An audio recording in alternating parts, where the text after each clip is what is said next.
Hey everybody, and welcome back to the Season 3 World Championship. Coming up in a few moments will be the second quarterfinal showdown of the day. Europe's Gambit versus Korea's Najin Black Sword. But first, let's take a look back at the third game of Fnatic versus Cloud9, and it has to start with a picks and bans. I actually felt like Cloud9's composition was superior to Fnatic's in that third and final game because I didn't feel like Fnatic had enough damage sources to back it up. What's your thoughts on this? So there's two things to me that are really interesting. Number one, the fact that Sneaky randomly pulled out Corki, not randomly, but he pulled out Corki in the third game. I had expected, because of the first two games, that he didn't even play Corki. It was really strange that he would essentially change the style of AD because Corki is not a utility AD and he had just played Ashe. And the other stylistic difference in Cloud9's comp that they're probably not accustomed to is the fact that Balls is essentially useless until 20 minutes. Split pushing Vlad takes a long time to ramp up. You have to play passive, which is unlike C9. That said, though, if that split-pushing Vlad had ever gotten rolling, Shen really wouldn't have been able to stop it in the late game. That's Spectral Wraith Vlad. But if you don't get that split push underway, you're stuck with the Spectral Wraith Vlad in team fights, and if you don't have that Zhonya's, you're just not going to survive in 5v5s. Yeah, I think the Corki pick was also specifically knowing Kassadin was coming in. Corki's one of the better dueling AD carries. Like, if you're Ashe or Varus shooting a Kassadin, you're going to lose that fight. It's going to be pretty rough, whereas at least Corki can burst through a little bit, get some damage to the Triforce, some health as well, and try to win that fight. It just didn't work out. I feel Ashe would have still set up a lot better in their team fights, combining way better with the way Cloud9 plays. Although, I do agree that Fnatic's early team comp wasn't good enough, but the first spot really swung, or really balanced the scales back into Fnatic's favor. Talk to me about that early game, because Cyanide managed to pick up a double kill after the first blood, and then managed to pick up a third kill. And I was a little anxious, because even with the 3 kills, he wasn't farming the jungle. Meteor still out-leveled him. You know, talk to me about the early game and how that progressed. They actually went, for a buff contest in Meteor's jungle while he's still at Smite, which was pretty predictable as he got helped by the bot lane. And he could save his Smite. Cyanide should have actually he bought a Madrid, so he should have just went around, cleaned his jungle, went to a quick level 5, and he could have snuck a dragon really easily alone. I like that Cyanide goes for ganks for pressure, especially against a farm-heavy jungle like Meteos, but I think there's, as WF told me during the game, you need to find a balance between farming too much and ganking, and I think Cyanide went a little bit too heavy on the ganking side. And the thing that Cyanide did well is Vlad, like I said, is a time bomb. At like 15 to 20 minutes, when he becomes an unstoppable, unkillable split pusher, he's got Flash Ghost. He needs to get to that point where he cannot die. He died too early. You can't. The thing that Cyanide did well is he ganked bottom really smartly. I feel like Balls, his Tides of Blood actually showed that Lee Sin was in the brush, but he didn't notice, and he still ended up dying to that gank, and that's what really swung the game, because if Cloud9 had just dragged this game out, which is uncharacteristic of them, but if they had dragged out to 20 minutes, nobody would have been able to stop Vlad.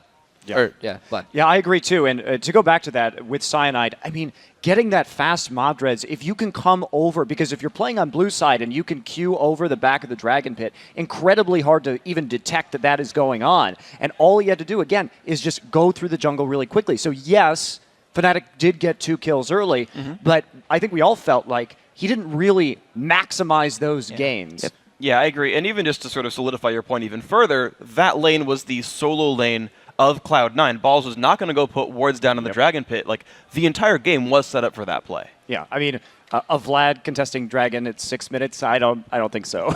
No, Not at all. Well, now that you guys have heard what we've had to say about the games, let's send it over to Professor Kobe at the Telestrator for a lesson in League of Legends. All right. Well, Fnatic did win that series, but the clip that we actually have prepped for you is from Game 2, and it's a team fight that Cloud9 actually won. And one of the main things I wanted to demonstrate here was the difference in item builds and how High going different than most mid laners nowadays on Fizz rushing the Hourglass. In this situation, it greatly benefits him. So just keep an open mind with your item builds always. We'll look at that Hourglass a little bit later. Right now, High's getting caught out, he's on the run, and Fnatic are gonna pursue him. Let's watch this slowly at 50% speed. We can see him come through. Soaz, looks like they've got High all cornered. He's gonna flash away immediately, and then Soaz answers with a flash. He actually positions himself for the Urchin Strike of High to gain some more, pause here, to gain some more distance. Every inch counts. Because High got to be able to use his ability, Urchin Strike, to get that small amount of distance, it allowed him to Zhonya's in a very good position here. And he also got off his ultimate first. These skill shots that are about to land right onto Peke do a whole bunch of work. Sneaky, by the way, with his item build, the Legolas build that Crepo called it from Europe, hit its peak right now. He's got full attack damage and the armor penetration from Last Whisper. So this is going to take a huge chunk out of PraY. Because Hai has that hourglass, he gains those precious few seconds to stay alive for the rest of his team to collapse. Now we'll watch the rest of it at 50% speed, and we'll see the super dive coming in from Meteos and Hai that we see much later in the game as well to be so effective. And even though Cloud9 commit 2 members up here to finish off PraY, they hook and then they box up Soaz under the turret. So while Meteos is running for his life, they're also trading tanks here, taking out this very tanky Zac, and Cloud9, Balls, he's going to flash right into the squishies here. Beautiful play from him. He ignores the bloblets while they're on the ground, and he catches the rest of Fnatic's backline completely off guard. By the way, another piercing arrow from Sneaky right there is what enabled Balls to grab that extra double kill and turn that fight ultimately in Cloud9's favor.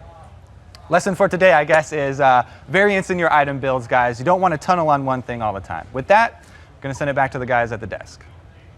That is a lesson that everybody needs to learn. So with one quarterfinal match down, let's go ahead and take a look at the updated bracket. Fnatic has advanced into this weekend's semi-final best of 5 series, where they await the winner of Tuesday's matchup between China's Royal Club and OMG. And if you want to watch Fnatic take on the Chinese champions in their semifinal showdown live at the Galen Center, head over to lolesports.com/tickets for all the information. Okay, guys, earlier today we asked you which team's playstyle has impressed you the most during World so far and why. And here's what you guys have had to say. At Timsika, he says, the team that has impressed me the most has to be OMG. Such crazy aggression. I tend to agree with that, but it didn't work out so well against SKT. No, that was a rough game. They kind of all limped into that game too right there. But I like to see the teams that go super aggressive because it's just a lot of fun to watch as a spectator, and the controlled aggression is actually very effective. And I can't wait because when 2 Chinese teams go head-to-head, if you've been watching the LPL, it makes for very entertaining games. Yes, it does. Yeah, with millions and millions of kills. At August Axelson, he says that the consistent map control and coordinated roaming by Fnatic is what has impressed me the most during Worlds, and I think that just shone through in this quarterfinal. Yeah, they really impressed me as well. I didn't expect them to play so clean, and this is actually goes into why I picked. Wait, I ended up picking Cloud9, but then I swapped it to Fnatic halfway through the thing. Which didn't I had count. that NA Which pride, did dude. not It didn't count. I'm sorry, I failed you guys. Yeah, no more apple pie, apparently. At Lezerald, he says that SKTT1, that 12-minute inhib, was mind-blowing. Pulling that off required true trust between each other as a team. And of course, it required OMG Getting a little bit solo, too far ahead, yeah, one by one feeding train. We kind of felt like, at what point should you back off from a tower and let SK have At them? the same time, those were 4 really good charms by Ari, and that was just some next level play. Nobody ever expected 3 towers to go down there and an inhibitor. Nobody called it. We were jumping in our seats here going like, what the hell is going on? Yeah, I think it's easy to say that OMG made some misplays in retrospect, but to think that SK Telecom could possibly do that turret aggro juggle was amazing. The way they used the Elise Spiderlings, the charms, I mean, everything. I wouldn't have even thought that was possible. Yeah, it was an incredible play, and we'll be seeing their matches tomorrow. Right now, though, because we read your guys' tweets on air, that does mean that the 3 of you will be winning that Logitech G602S gaming mouse, so congratulations. And the rest of you, keep hitting us up with your answers. We are at LOL Esports, and be sure to use the hashtag Worlds. But guys, we know you're not just in it for the mice, you're also passionate about League, and you want to keep this show popping. That's why you should head over to bit.ly/worlds1 and answer a few questions to help us bring you more of what you like. That's the number.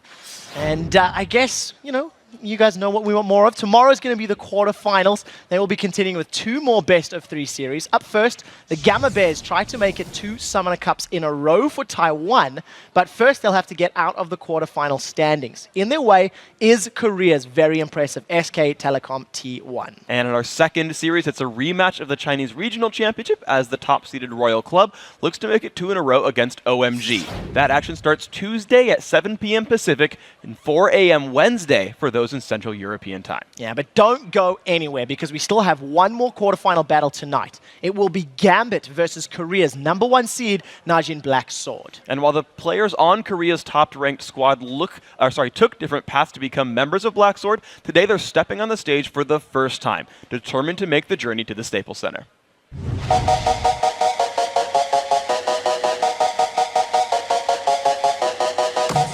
이번에 롤챔 가게 돼서 너무 영광적이고 그리고 이번 결승전이 스테이플 센터라고 되게 유명한 곳에서 하더라고요.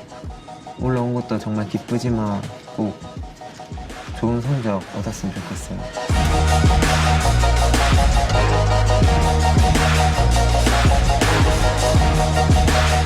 제 나이는 27살이고 그리고 이제 팀 내 대부분이 거의 20대 초반인 선수들이에요.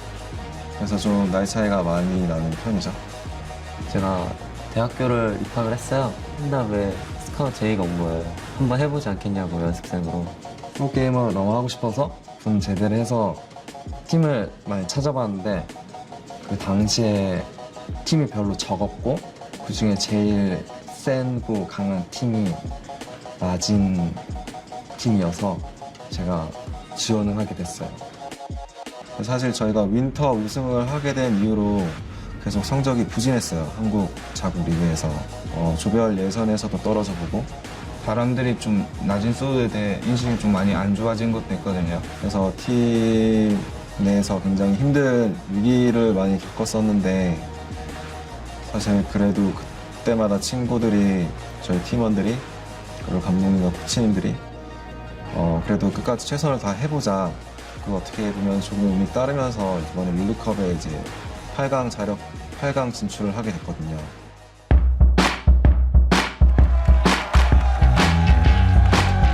이제 이런 큰 무대에서 경기를 하는 게 저는 처음이거든요, 거의.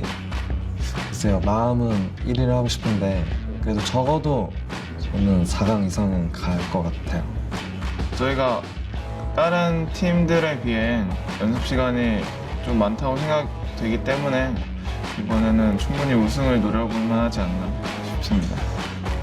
제가 한국에서는 좀 그래도 알려진 편이긴 한데 해외는 없어서 이번에 한번 탑을 위해서 1위를 위해서 가보도록 하겠습니다. 그러니까 낮은 소드가 잘 할 때나 그리고 약간 성적이 부진했을 때도 저희를 항상 관심 있게 지켜봐 주시는 팬들에게 저희를 응원해 주셨다는 게 절대 헛되지 않도록 이번 시즌 마지막에서 좋은 성적을 거두겠습니다. 이번에 롤드컵 제일 큰 무대잖아요. 그 무대 안에서 바뀐 새로운 나진 블랙 소드가 저희 경기력을 다시 입증을 한번 해보려고 생각을 하고 있어요.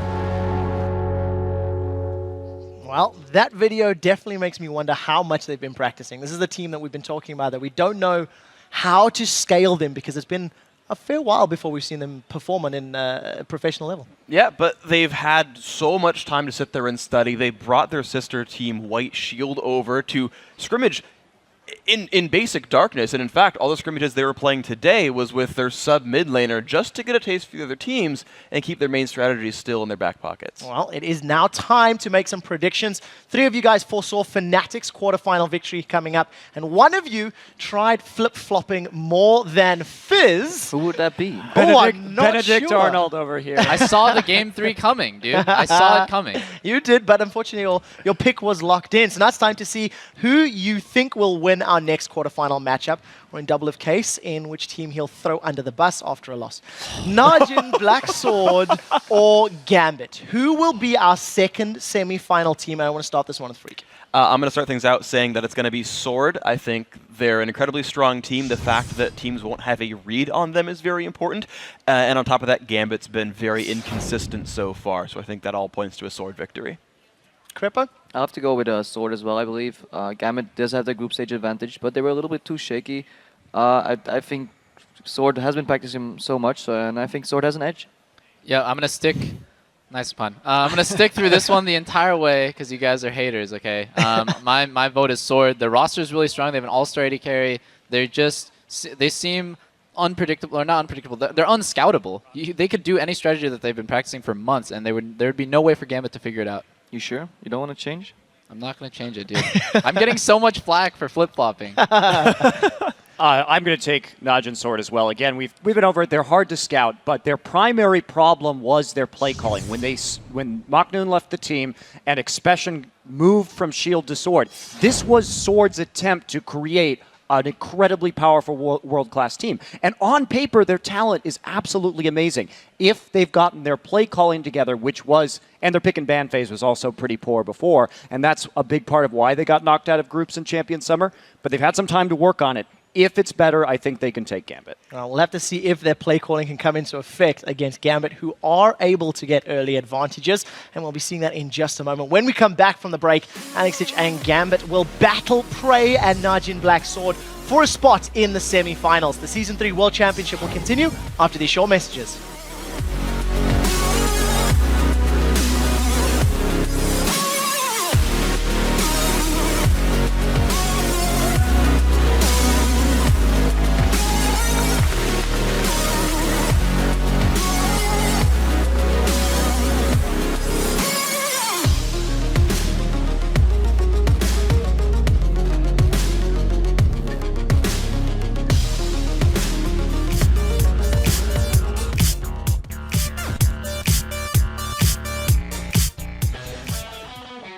갬빗이 저희에 대한 정보가 많이 없기 때문에 저희 쪽이 좀 많이 유리한 것 같아요. 갬빗이 아웃 경기를 펼치는 동안 그 경기를 지켜보면서 많은 분석과 준비를 할 수 있어서 저희에게 되게 유리한 입장에서 경기할 수 있을 것 같아요. I think we do have the stage advantage. We will be less nervous than they are. I don't think it gives advantage to anyone. Maybe to them a bit because they can research us. Я бы не сказал, что решает то, что ты видел игру оппонента. Думаю, нет, победит сильнейший. We have the advantage in a way that we are really warm right now and we are really prepared to play. They can see a lot of what can we play right now. Our strategies, our level 1. They can find a weak spot and try to do something against it. But for them, I'm not sure because they haven't ever faced a team that is not American. So I have no idea what in their minds right now. Fnatic has the experience on us. I don't think they have an advantage from going through group stage because although they got the experience of playing, we got to see what they played. I think playing on the stage preemptively is a pretty big advantage. So I think the advantage is that both teams have even out. So it'll just come down to who's a better team then. Welcome back to the Season 3 World Championship. I'm Rivington Biz in the third along with Sam, Kobe, Hartman, Kensler. We'll be calling the action for our next quarterfinal best of 3, Europe's Gambit versus Korea's Najin Black Sword. But before we get to the game, let's first send it down to the stage where Shox is waiting to introduce the starting lineups. Thank you very much, Rivington. Now, ladies and gentlemen, it's time to introduce the starting lineups for this quarterfinal best of 3 series between Europe's Gambit and Korea's Najin Black Sword. Starting on the blue side, it's Gambit. In the top lane, the man who feeds to win, Darien.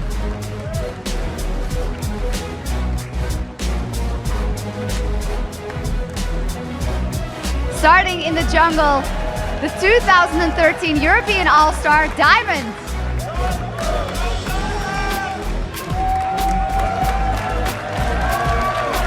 In the mid lane, it's Gambit's captain, Alex Ish. In the dual lane, it's the AD carry with the highest KDA in Europe this summer, Genja. And at support, the newest member of Gambit, Voidle.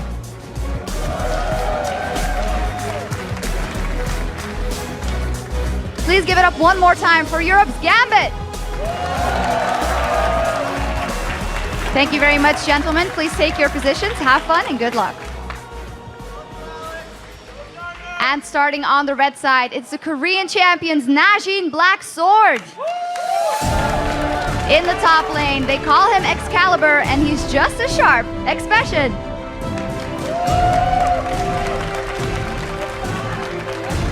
Starting in the jungle, it's his teammate's third summoner spell, Watch.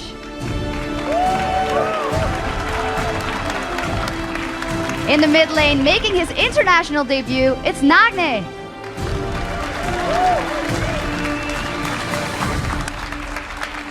Starting at AD carry, the 2013 Korean All-Star, PraY.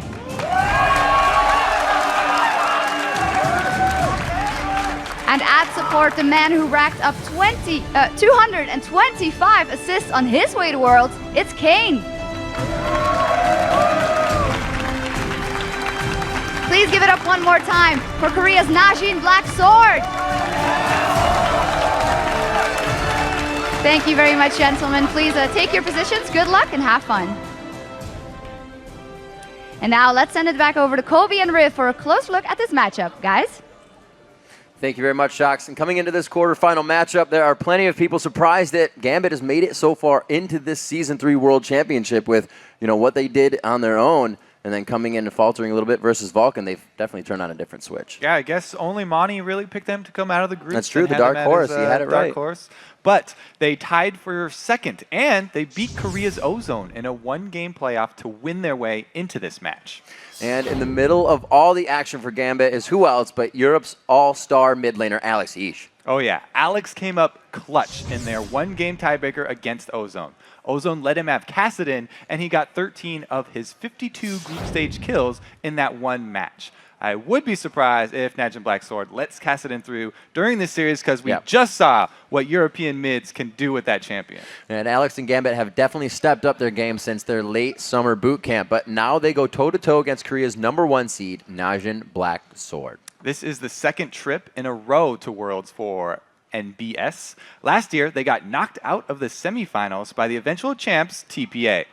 Black Sword earned Korea's #1 seed in this year's tournament by earning the most circuit points thanks to their victory at Champions Winter and 2 NLB titles, Spring and Summer. Yep, and if Najin Black Sword wants to avoid a repeat of a performance of last year's World Championship, their all-star ADC PraY will have to carry. There is this sort of consensus among AD carries that PraY is the best. His versatility makes him very hard to predict. He switches back and forth between playing passive in lane and playing aggressive, which makes him very hard to counter, really. He's very, very situational. He's made his name, really, as well, using those Trinity Force AD carries. So he should be extremely comfortable on this particular patch. And coming into today's quarterfinal matchup, PraY and Najin Black Sword know that if they want to shine in the series, they'll need to stop Gambit's Diamond from cutting up their lanes. 다이아몬드 선수는 되게 갬빗 게이밍에서 되게 잘하는 선수고 그 선수가 이끌어가는 흐름에 저희가 따라가지 않고 저희가 준비한 걸 할 수 있게끔 그런 노력이 필요할 것 같아요.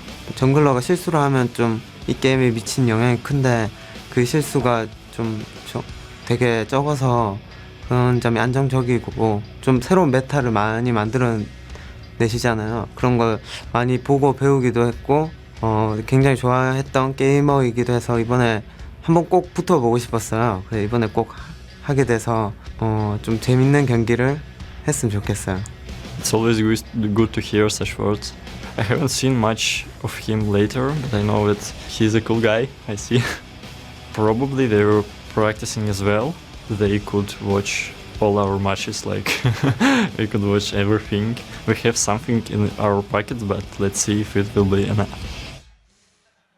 And ultimately, I think, my favorite thing coming into this match is it is completely a learning experience for Gambit and as well as Najin to see what they can produce against, the European meta. Coming into this, we saw Fnatic and Gambit both move out of the same group without buy. So Europe's coming into this one very strong. Yes, especially the mid-game, or the mid-laners from Europe.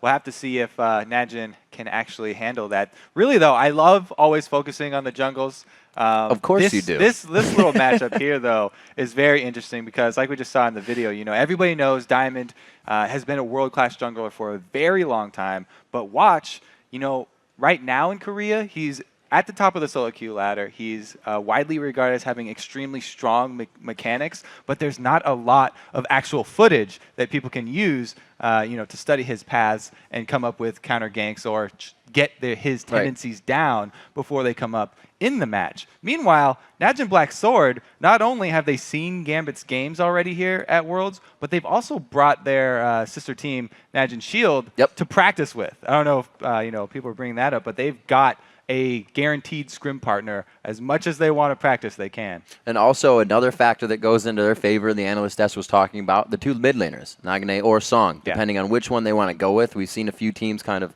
have interchangeable players, and it's worked out for a few. Some have left them on not the bench, but on the side to just continue analyzing and continue giving information. But that's an option they also have. So in this game, if they do come out strong, they can't switch between the series, but if they go through winning, they still have the option to change the mid. And that, it kind of makes me wonder, because we already talked about how strong European mids are. They're definitely satisfied with Alex. They're like, yes, Right. we're happy with Alex going up against anyone that you have.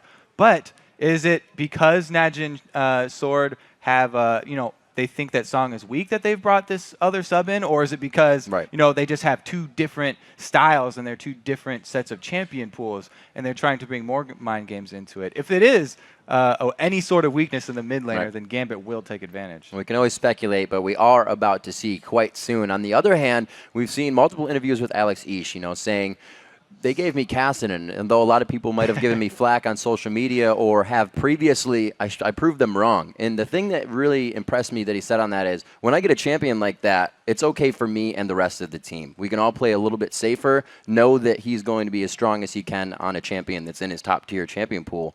And that's huge to have. If you have that to fall back on, then you don't have to worry about what a team you don't know is going to do in their strategy. Yeah, it really is interesting how big the champion pool is for pretty much all of these European mid laners. Not only are they very good, but they've got so many champions to choose from, very hard to ban out. And it's different, too, because you can put that mid laner on an assassin, or you can say, no, he's going to be utility for the team. So the change, like we've been saying in European, their game style, is that's how they do it. They completely go for different styles in a lane that has won them the last game. They say, oh, let's focus out Alex this game, but it's going to be Darien or Diamond that's going to carry that one for you. But the other thing that's good for Gambit is they've been playing on this stage before. We already talked about it. That's true. It right seems now, to be a big thing. It's taking them, a while to set up because Najin Black Sword, they, all of the practice that they've had and all of the scouting that they've had, they haven't played on this stage before. So that might actually come into the factor in this game as well. And it's interesting that we've had, as Doublelift said, such an impressionable tournament. Korea picking up a little bit of Aatrox here, as well as China's play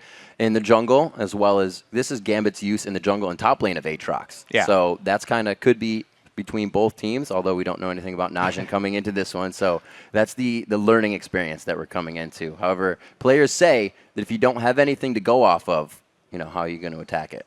Yeah, if they've been watching a lot of Gambit's games, then they'll notice in the history, revive passives really good against Gambit. Pick Zach and don't let revive passives get the through. Z mistake from Diamond that he likes to call it, not banning Zach or Zed. We'll have to see if they actually prioritize that. Gambit, they're really a team that practices their style, and they don't look too much at their opponents anyway, though. So if they mostly focused on themselves, then we'll probably see this first game will be a very good litmus test to see how these two teams will match up. And let's talk a little bit about that bot lane as well. PraY being regarded as one of the top 80 carries coming out of Korea. And he's now going up against Genja, who has shown us the Triforce Kog'Maw build coming in. Tried his hand at Misfortune, tried his hand at Corki. So he's kind of opened up that Misfortune pool again for himself. It'll be, I don't think they're going to want to match up against that lane. But we'll have to see. We'll have to see. Both these teams do like to fight.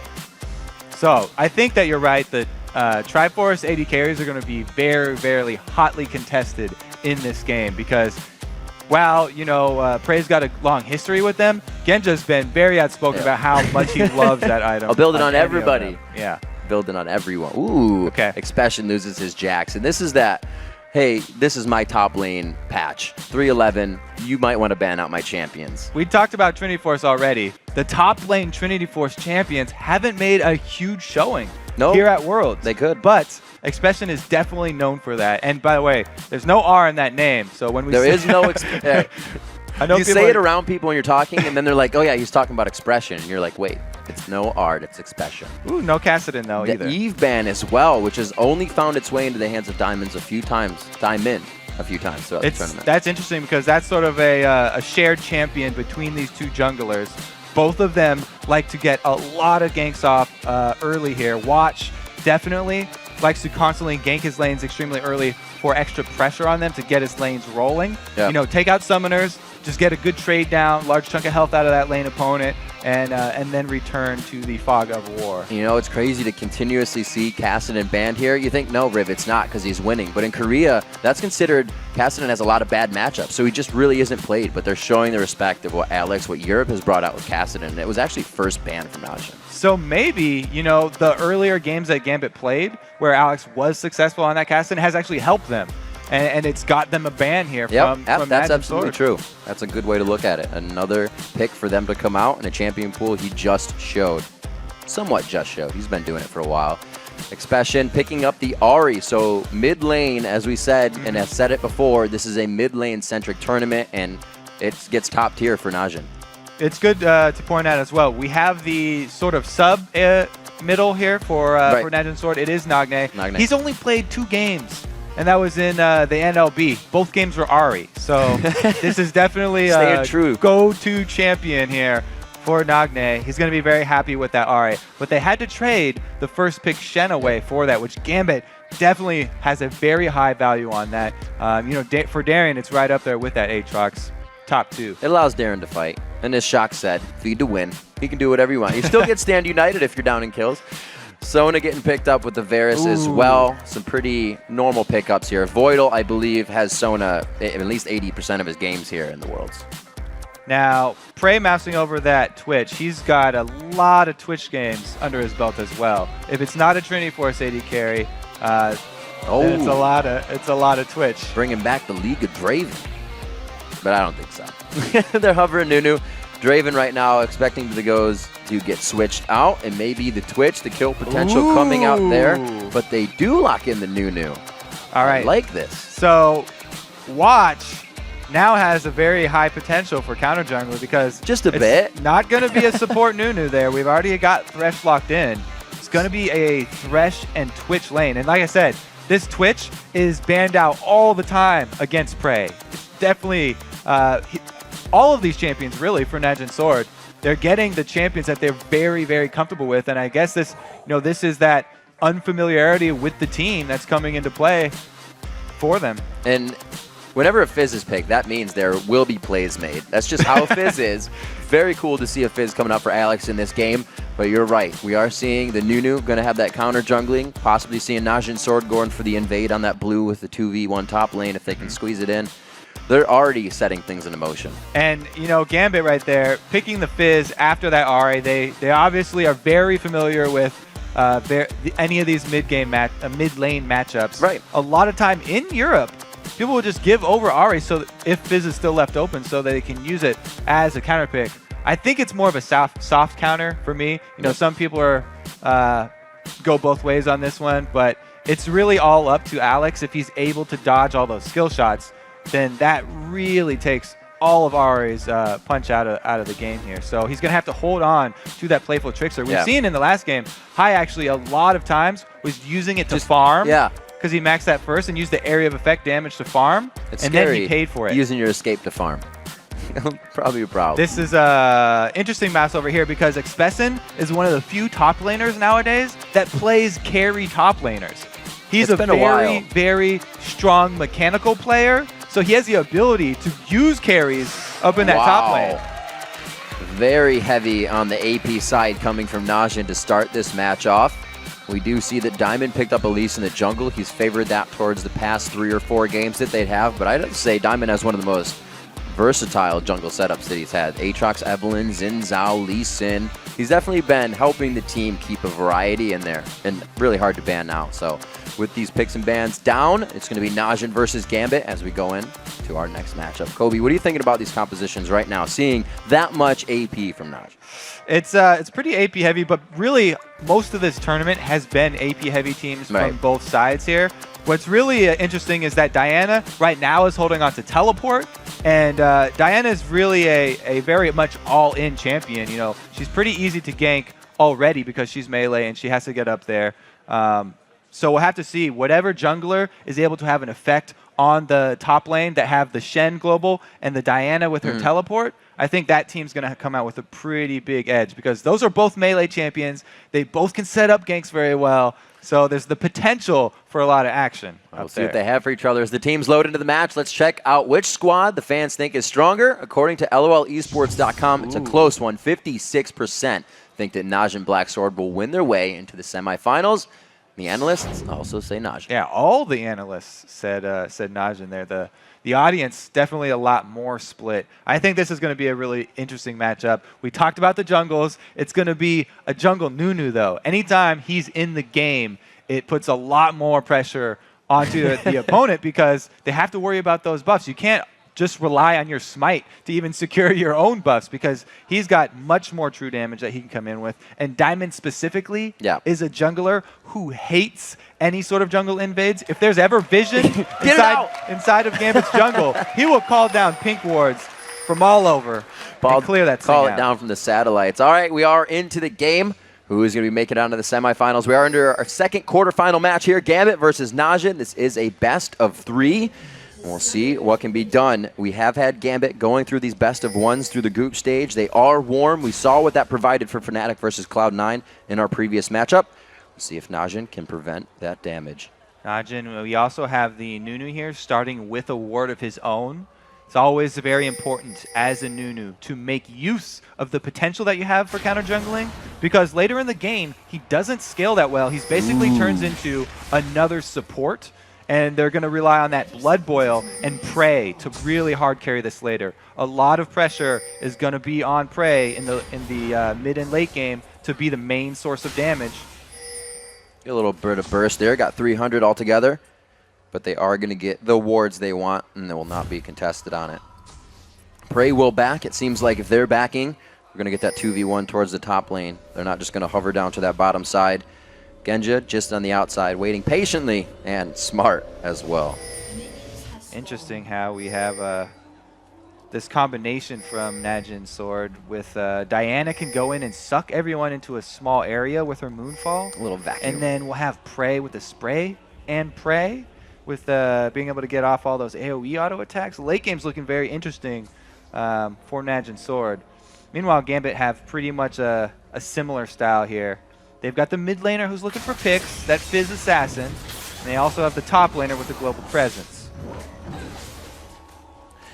Really putting a lot of focus on that. Wow, Nagne already. He actually takes Charm level 1 here as they went on the invade and uses that to harass. So Alex is going to be a little bit down in health. He brought the consumables to lane. He has not started to chug those, as he heard me. Getting a little thirsty there. We've seen again the side laner here, Expession. He's starting with a camp first, not going into the lane to get zoned. So he's going to be up a little bit of experience in gold. We have to check now, because if Genja and Voidle, want to shove that one in, we haven't seen really anyone do it. Crepo and Double have talked about 2 ways to do it. You can just come out straight away, right out of the gates, and try and shove your lane really, really fast to get it first into turret if you know your opponent is going to go do a camp like that. But we haven't seen anyone at the tournament actually pull that off. Wow, that's really great play from Darien in the top lane, knowing the durability of his champion actually reaches level 2 along with and before Cain as he was getting pressured out of lane. We've heard Voidboy in that situation say, take wolves, you're going to miss 2 waves, but Darien definitely keeping his levels up. That's going to help for that level 6. Darien has showed already a couple of sneaky strategies to get just inside of experience in the brush. range. So good. Yeah, in that top lane. One time hiding in the brush. This time he was just sitting on the very edge. And you just really have to know the range of experience from dying minions. It's like we do have jungler pressure from both of them here. Good call by Watch to come down. The buddy system necessary here to stop some damage on the bottom turret. But this means Darien is not going to be dove in the top lane. He is quite safe. And the experience is going to be soaked up by all 3 here in the bottom. They are getting a little bit of tower damage here. It's back and forth. They're still working with that 8-minute armor. Yeah, down in the bottom Gambit, they're a little bit ahead. But Darien's losing life rapidly. He's already chugged his single health potion that comes with that Doran shield. So from now on, it's just the passive regen that he's getting. If he can get it on last hit Vorpals, you get the health a little bit quicker. But he's going to have to be really careful with the amount of poke and control in that lane. Meanwhile, look at this mid lane. Alex is up in CS over Ahri, just crushing right now. There's another wave coming for Nagne, and he's doing a pretty good job last hitting under the turrets. But Alex jumping out to a very good start here. That is very scary. Anytime you see a Fizz getting an early lead, it's a similar thing to seeing a Kassadin get an early CS lead. In and out, seeing he's definitely respecting the HP mana bar of Nagne. He does not want to be taken by surprise. You see the junglers still back in base. Diamond now at Wolves, so nothing coming from them too soon. But with that charm, do you think the charm early affected the farming, or do you think Alex has just been able to zone? Because we haven't been watching mid too much, but first level Q farm isn't going to take your waves away. Yeah, Orba Deception is a little bit better harass, but Nagne did land a charm. Yeah, so that's true. I would say it would be detrimental if he hadn't landed one, but he got okay harass on here. All right, so we see the top lane hovered in by Darien now. He's going to bring in some safety, trying to match Watch on this one. Watch coming to the bottom lane, soaking that 2v3 experience up. May got ahead a little bit, but Diamond's doing a good job now at level 5 in the jungle. 23 to 13 CS there too, so lanes and even the jungle are ahead here. And we did sort of talk about how Nunu turns into a secondary support here. Right. Right now he's coming down to help Expession.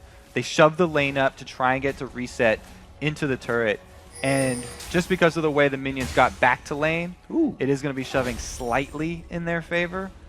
Expession going to be zoned out a little bit from this experience, though. We can see Najin trying to make everything work. You know that's not an easy gank on a phase. That's a walk-in from both, and he can just playful trickster out. So looks like Watch decides to back off on this one. He will return to his jungle. Spirit Stone on both sides, so he can continuously go back to these lanes. He doesn't really have to go back just yet. But with the moves of Diamond, he may have to start pressuring a little more as well. The kill potential right now in the mid lane is pretty much all for Alex, because unless Alex goes aggressive, there's nothing that a Nunu gank is going to do. He really doesn't have to worry right now. And since Alex is winning the CS war, he doesn't have to get risky, go aggressive, look for those early kills, because he's already really just crushing Nagne in CS. It works out well for him. I guess if we look at the CS and looked at, you know, the second Doran's was bought. Oh, he missed. Big pressure from Alex there coming in. It's when Nagne had to back for that second ring, really, that Alex started to get that gap in the CS and put him behind. Nagne now at 6. Alex realizes he has to go back, but that's going to be 20 CS later. Darien, one more shot. The True comes in. The flash attack coming in from Cain. They pick up first blood on the support. And they're going to get the turret after this. Large amount of global gold swinging here for Najin Sword. They also have the opportunity now to switch their duo down bottom and get Expession out of that 2 versus 1. His tower down there still at over half life. So this isn't even close to a trade right now. He's done well, keeping his CS up. 23 to 21 for those top laners of Shen and Diana right now. They are, and it does look like they're going to swap the lanes, but during this, they may even try to go for that dragon. Actually, we see that Watch, Nagne are backing, so it looks like it may just be the lane swap.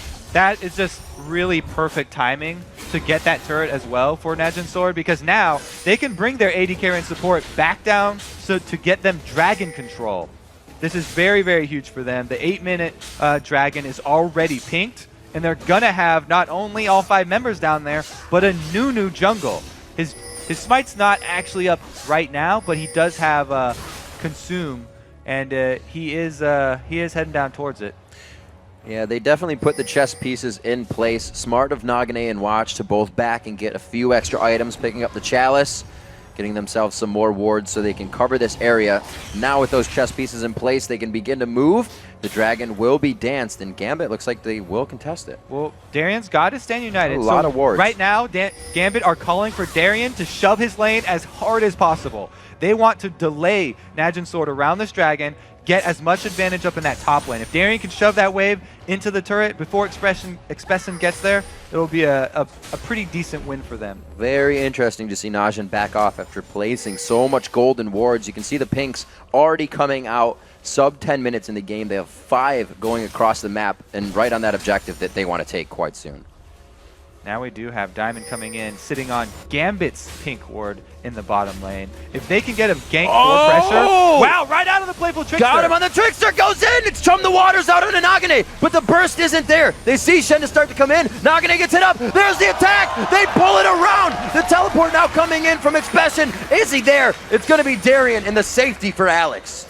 The teleport taking way too long to come in from Expession.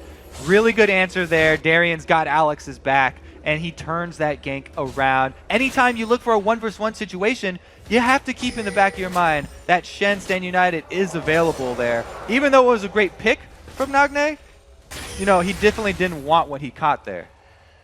All right, so most of these pink wards for Najin are going to be going down towards 11, but 11 minutes rather, but Gambit placing their own at pink, trying to stop that. Gold quite even here within 500. That first turret is in the top lane, so it's not so much affecting the game, but really giving Darien time to farm up and get where he wants to be. Expession does not have the teleport summoner. Right, just use that for mid, yeah. The cooldown, no, the cooldown reduction for it, the mastery. So it also, that's why it takes so long for him to actually arrive there. And look at the build here from Alex as well. After that kill, you know, he's going full early damage right now. As high damage as he could have at this point. Just rushing those spell penetration boots as well as the sheen. This is not how High built him last game here. He's going for straight burst potential. This is very Gambit-esque. They didn't get there in time for the blue, but they are going to say, we want to fight right now. We have that crescendo. Yeah, stand united. Maybe down, but we have the... Oh my gosh, going in the control. Watch down right away. PraY on the outside is completely zoned and forced to walk back in the fight, but his team is going the other way. This could be a great re-engage coming in. Nagne throwing down the last part of the ultimate. The charm misses on the outside, but they do get the Orb of Deception and Expunge kill going down into Darien, 1-for-1. We also just saw a little bit, a little preview of that Moonfall into PraY, spray and pray there, getting some good area of effect damage. Now, Najin with that pressure, losing Dragon. They want to put damage onto the turret, but a lot of Gambit is actually still here. Genja very low on mana.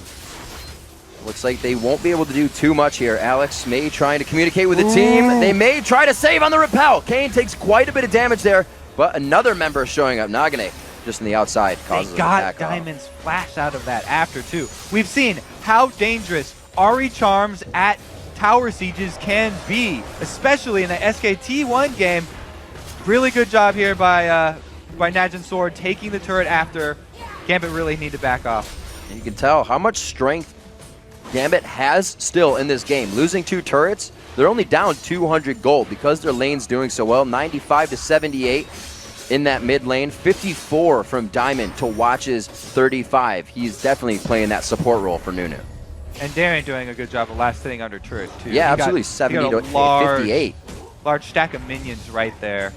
It's good for Gambit that they got that dragon, because having all this extra turret pressure for Najin Sword is going to mean that it's a little bit harder for them to pull off the picks. They need to start getting these outer turrets down in order for Alex to be able to make use of his roam and his early damage build that he's going. You can see PraY, 12 minutes into the game, doing quite well for himself, picking up the Blade of the Ruin King.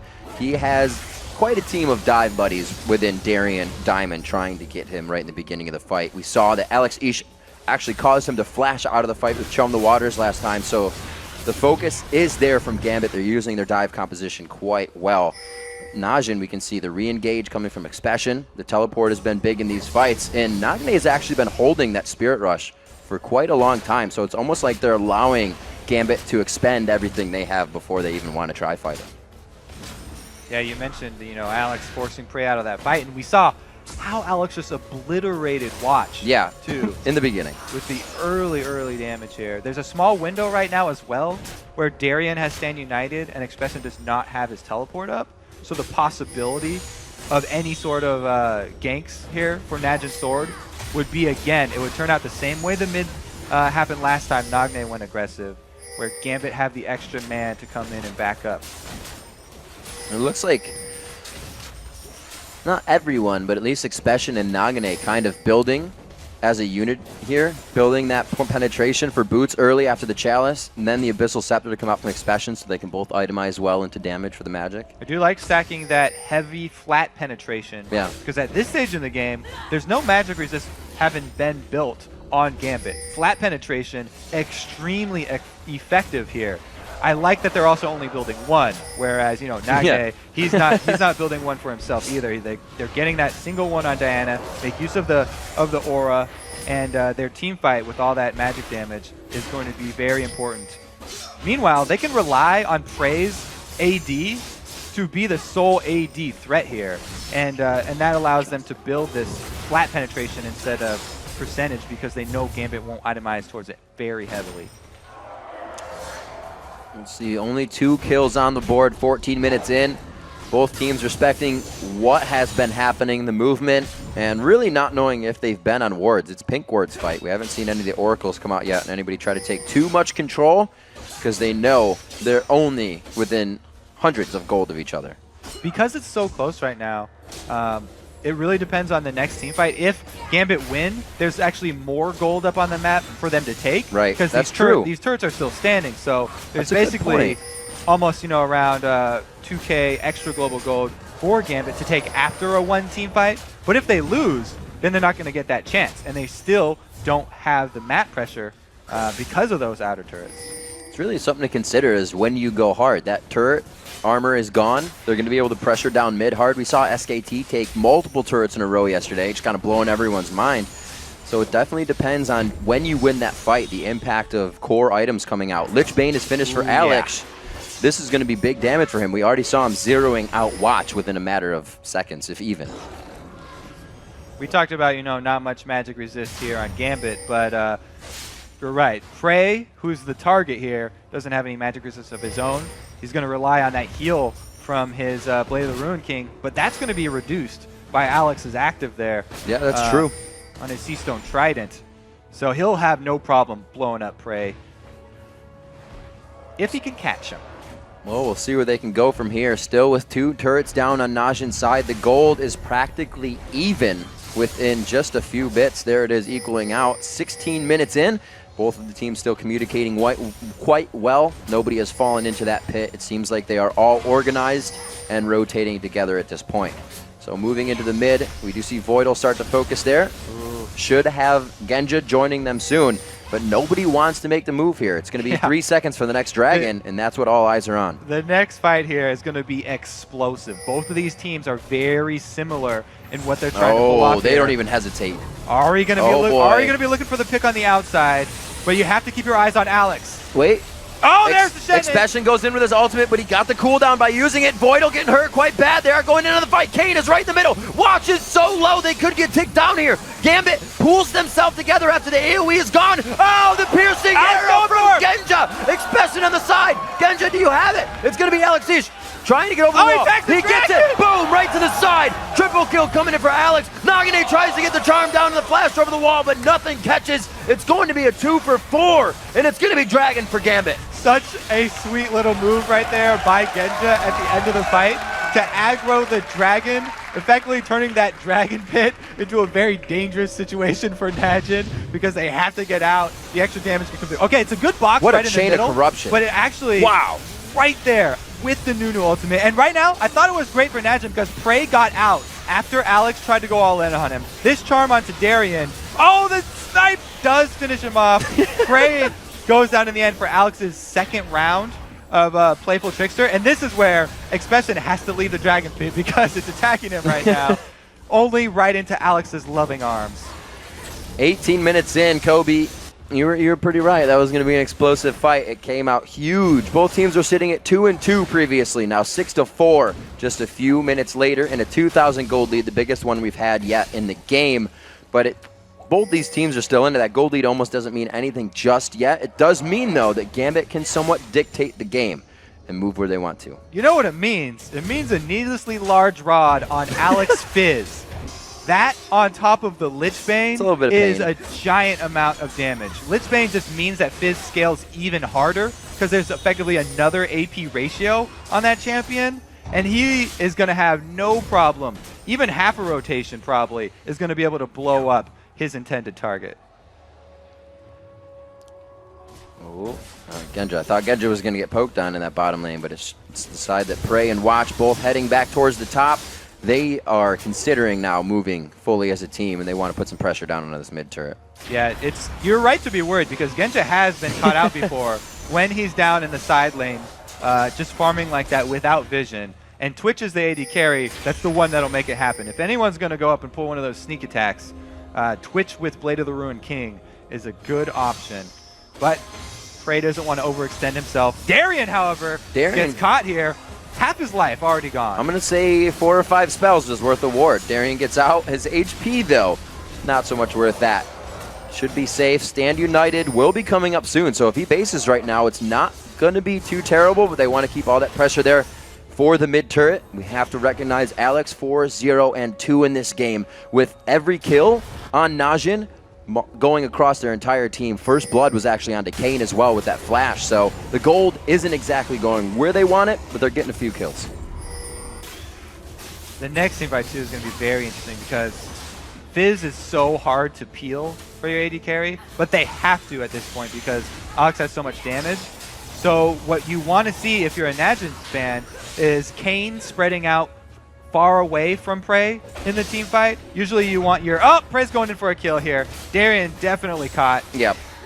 Continue. Okay, so Darien's going to die here. But anyway, what we were maybe what we were talking there about is the PraY and Cain interaction in the team fights. They actually want the support to spread out away from his AD carry so that he can throw a long range Dark Passage as soon as Alex commits to PraY's initial position. And then once PraY's able to reposition next to Cain, then they can throw up the box. And then he could try and use that to peel for PraY. Other than that, it's going to be very hard for him to avoid this Fizz and Shen and Elise combo that Gambit are packing. See what the movement is right now. The pink wards have subsided from both teams. We can only see one on the map now, and a lot of the wards have subsided. Actually, one on the top side there for Gambit as they hover off of it. So they're keeping themselves quite privy to the vision of what is going on the side of Najin. Voidle picking up an Oracle for himself. I believe Cain has one as well. He does not, so they're still resorting on the blue side stone as well. I think that, you know, the way that, it's always hard to tell what Genja's thinking, but the way he's itemizing right now, I'm pretty sure that Gambit are just saying, I'm sorry, Genja, we're going to leave you in the back line. We're going to go dive PraY. You need to fend for yourself. Yeah. So he's gone with this second item already. Very Whoa, early. he gets caught out by PraY. Chain of Corruption goes down perfectly. And there it is. Darien spot on with the stand united. The reinitiate. The engage Dark coming Passage in. is gone PraY already. gets destroyed. And you're right. The Lantern goes down for safety of everyone. It was used defensively and not even a bit on the offensive side. So Genja right there, early Negatron Cloak pays off. He was able to survive due to his flash as well as the barrier and Stand United shields coming in. Everything going to save Genja right there. He was able to survive. PraY, not so lucky, didn't have that Dark Passage to rely on getting him a long distance. It was already used, and he was just fish food. Scary for Genja. I think he won't let that happen again. He will know not to stay out in the open. PraY, however, making a move that needed to happen here for Najin.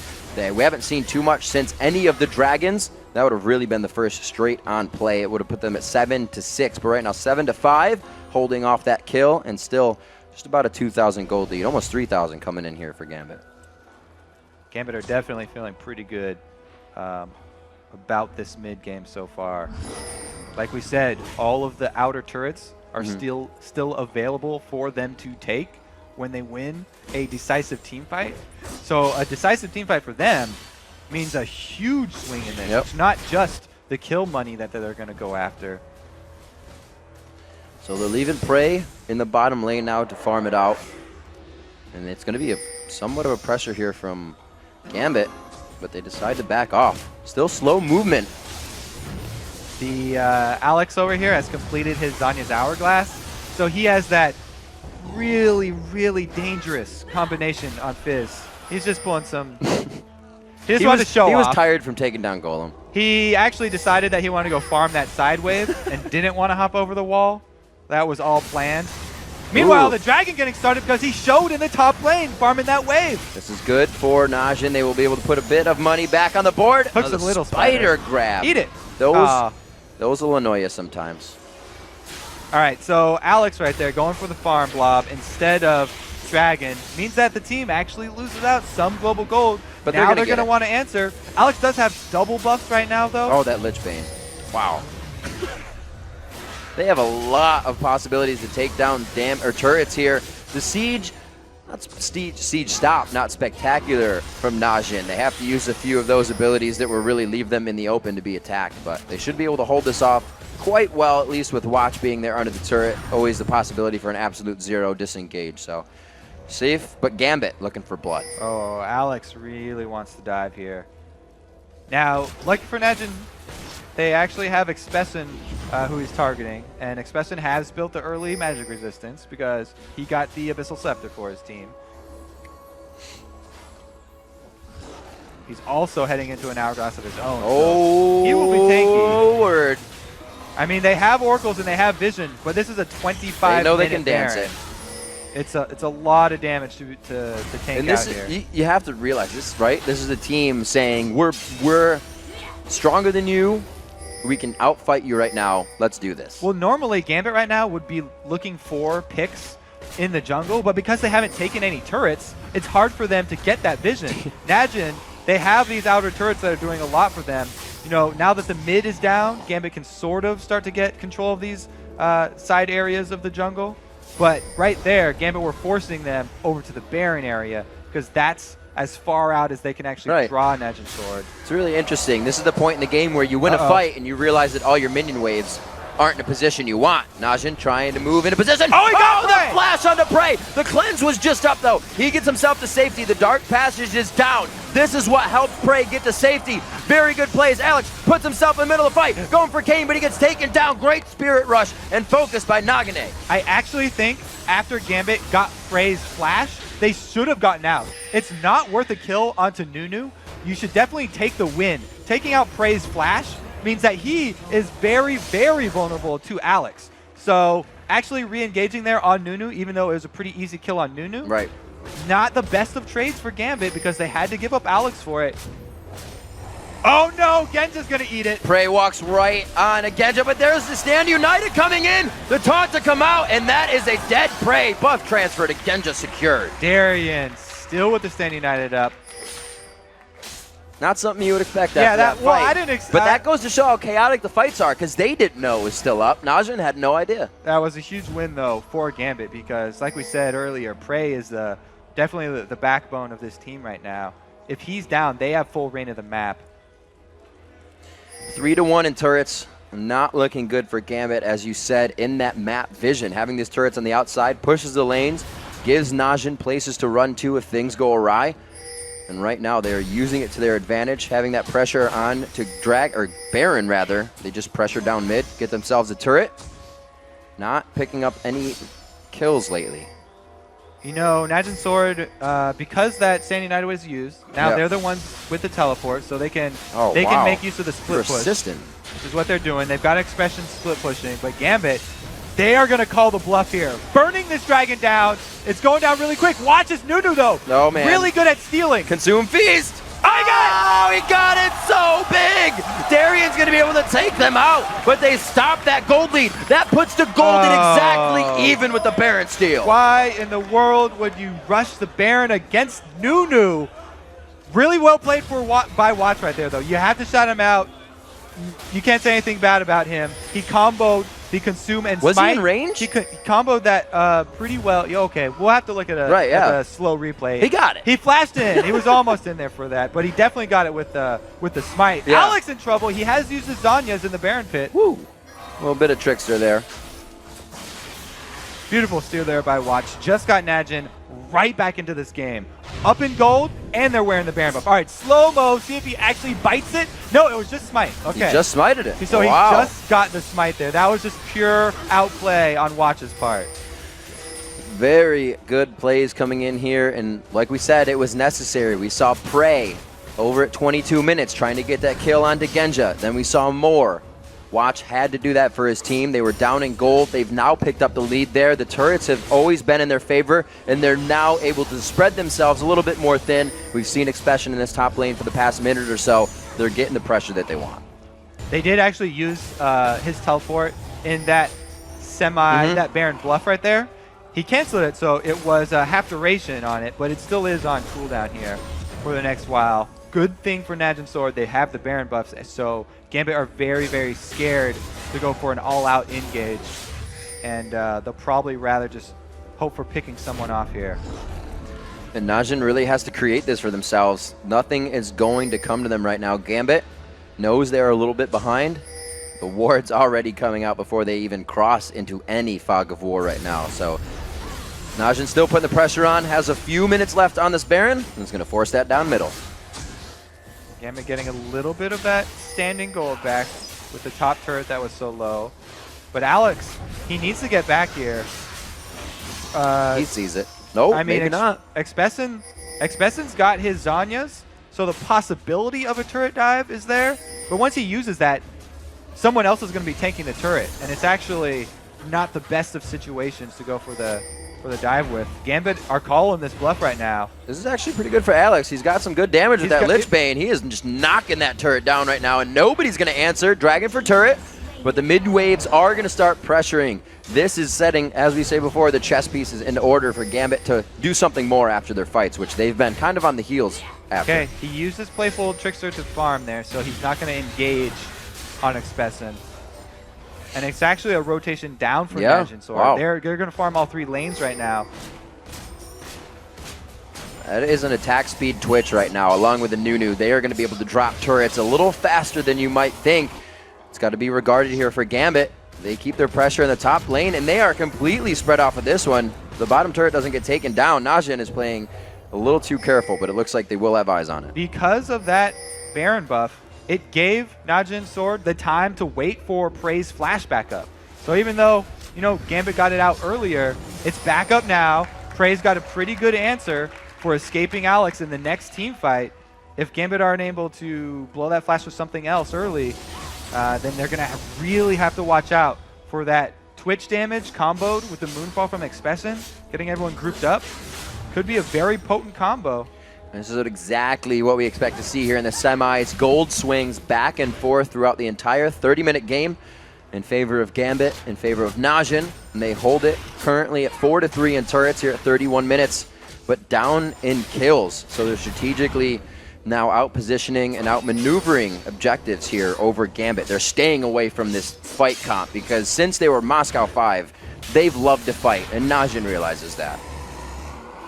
You know, Voidle also has to be pretty careful right now, too, because we talked so much about this assassination potential from Alex, but Nagne, he's got his Deathfire Grasp, so he could easily kill a support. If he finds Voidle out by himself, he can easily burst him down.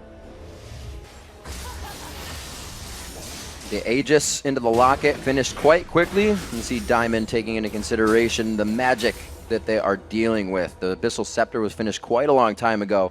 Now the Deathfire Grasp on Nagne, so they can instantly take somebody out that they want with that dive buddy composition of Diana Ari. Yeah, the Aegis of the Legion Aura, pretty much mandatory against this team. Right.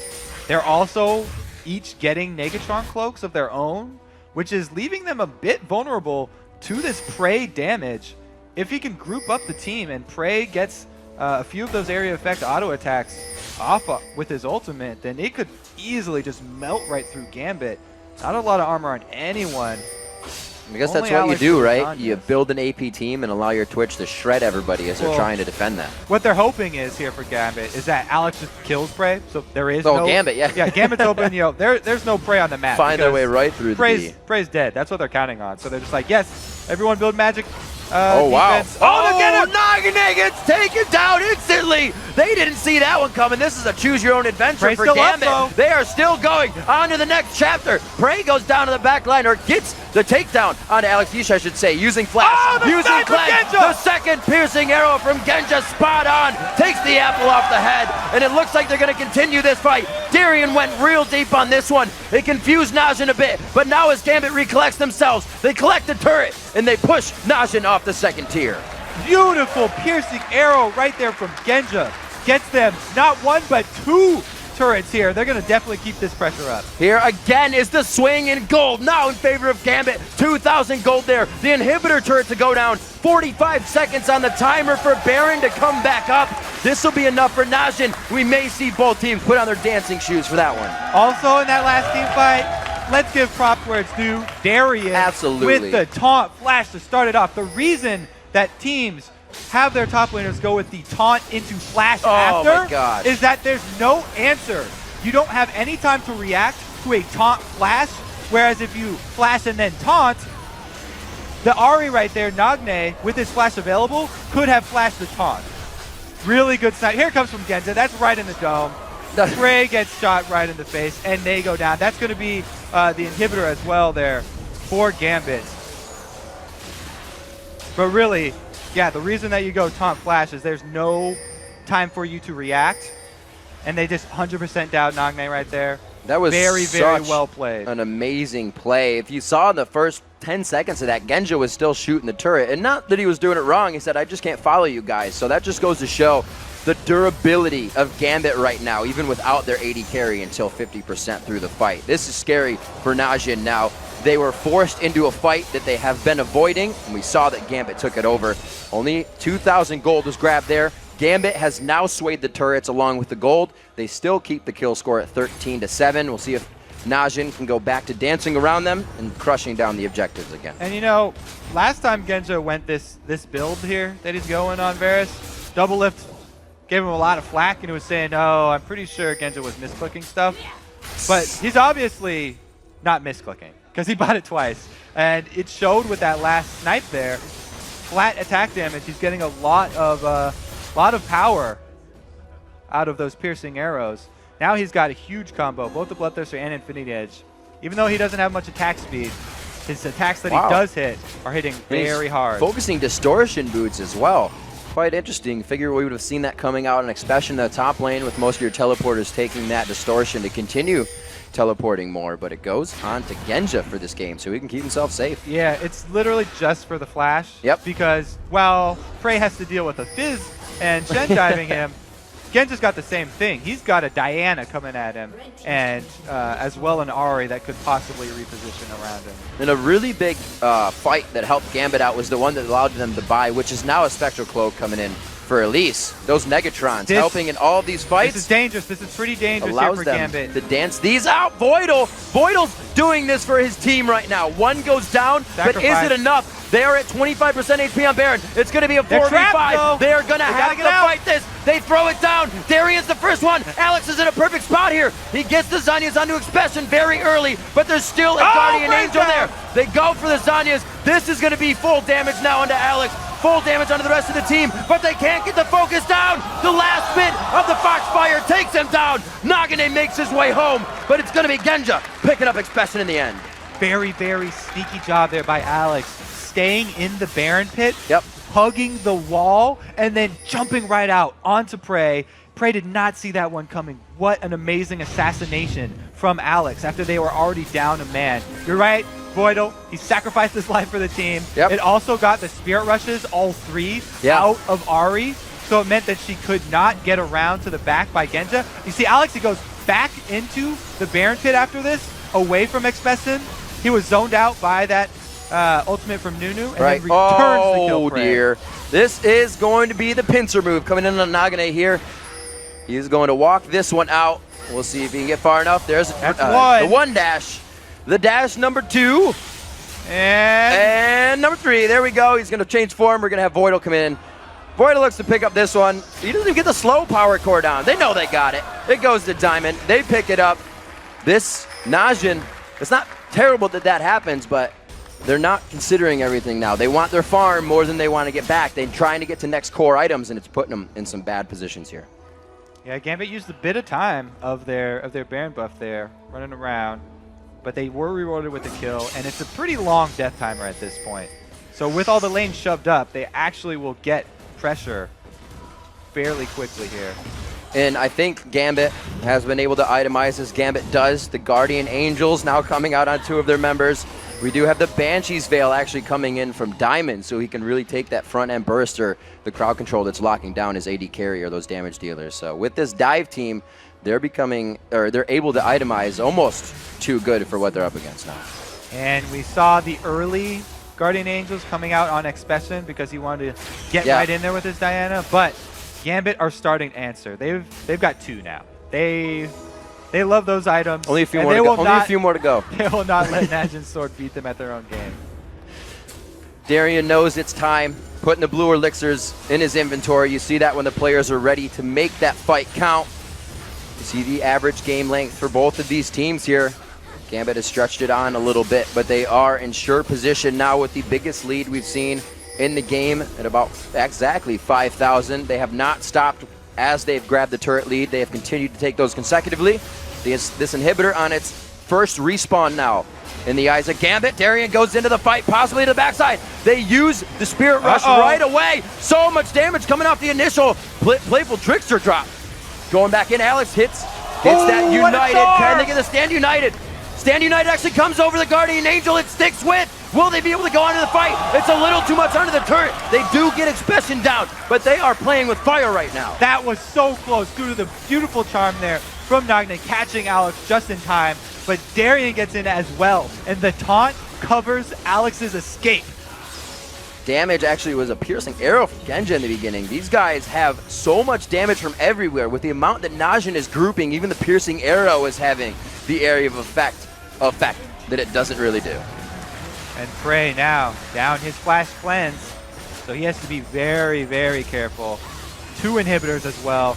Gambit really just have to return to base to purchase. Oh, so the missed taunt is what started it off. And then interruption, so many great peels here from Najin. But Gambit, they exit and then get right back in after the cleanses pop.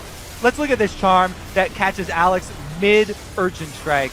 Able to catch him out. Oh, it's not even here yet. This is after the second disengage. There's more than one fight in every fight we've had in this game. Back and forth. The gold lead still sitting around 5K. Nobody really gained too much an advantage off of that one unless you consider the bot inhibitor and tower an advantage, which Gambit's liking. That lane being pressured so hard, and Gambit has turned this right on Najin after that Baron fight. Looking really good for the Gambit fans right now. And all they have to do again is hold their pressure up in this top lane while the other 2 lanes of super minions are going to push. They almost have Darien Stand United available. So they're going to also have the ability to have him spread. And looking at Alex's champions as well, being his first Fizz game, coming out pretty strong. We talked about the huge champion pools of those mid laners. He's definitely played Fizz plenty over in, in Europe. So he's... not first Fizz game overall, of course. He's no stranger. 7 champion. 7-3 and 7 there. Oh! On Al. Oh, the teleport coming in as well from Diana. Expession's going to be right on the backside. He dives in. They get 1 Zanya's down. Alex is going to be out of the fight now. Cain goes down instantly. Can't help his team now. Nagne's in the fight. It looks like he may get bursted out. The shutdown coming in from PraY, but he is already on the ground, asking for life support. Genja flashes in. 1, 2 more attacks. They're going to focus now onto Expession. It's going to be a slow walkout for this one. The death timers are 50 seconds or plus, and Gambit's in the base. Yeah, they're going to get his Guardian Angel after this too. Really, really good fight there for Cain. Oh, he's going to burn down. Caster minions are... Very good game here by Gambit. It looks like they got 1 Nexus turret. Watch not going to be able to do much, just able to do just that as the Nexus turrets go down. The Nexus will follow. Gambit with a definitive win after an amazing 50-50 game for the first 20 minutes. Gotta say, great use of Shen by Darien and Fizz from Alex. Really every single member of Gambit doing their part right there. They told Genja, you're gonna have to survive by yourself. He went and bought that Negatron cloak right after his Bloodthirster was done, and then immediately after that, he survived a 4-man gank, which they were able to turn around. And showing his love for some pieces of the Triforce, getting the Phage in there, keeping himself even safer. Such great play by Gambit. They were bloodthirsty. Every time they would make PraY waste that cleanse, and they would still get back onto him with that dive team. Every time. And then the Gambit itemization of defense into your Guardian Angel. And when you have your Guardian Angel on more than one person, you're pretty good luck. Everybody's always been talking about the mids from Europe. The mids from Europe. They're kind of crazy over there, but everyone respects their mid players. This is why everyone respects their mid players. And we saw early game as well, Darien getting focused back in the top lane. They tried to shut down Shen early so he couldn't be too much of a threat when that level 6 came. But we saw level 1, he wasn't letting two waves go to them. He was trying to get in there, soak up experience. So he was level 2 along with them, level 3 along with them, and keep his own. And he did his part to help Alex win that lane. The early Stand United, that was the reason why, Alex got the first kill. All right, everyone, let's send it over to Quick Shot and the guys at the desk for their thoughts on Gambit's Game 1 win. Thank you very much, Riv. The PraY and spray wasn't quite enough for Sword in that game. Let's go back to picks and bans. I want to highlight the fact that we've seen Jungle Nunu here coming out from Sword. We've seen a Diana and an Ahri. I'm not entirely convinced by the Nunu pick in this composition. What were your thoughts? I mean, the Nunu pick is interesting here. This looks much more like a comp from a couple of months ago, right? We didn't see that Trinity Force AD carry. The Ezreal, I thought they would pick up for PraY. But the Nunu, they just didn't do much with it in the early game. They didn't take advantage of Nunu's strengths.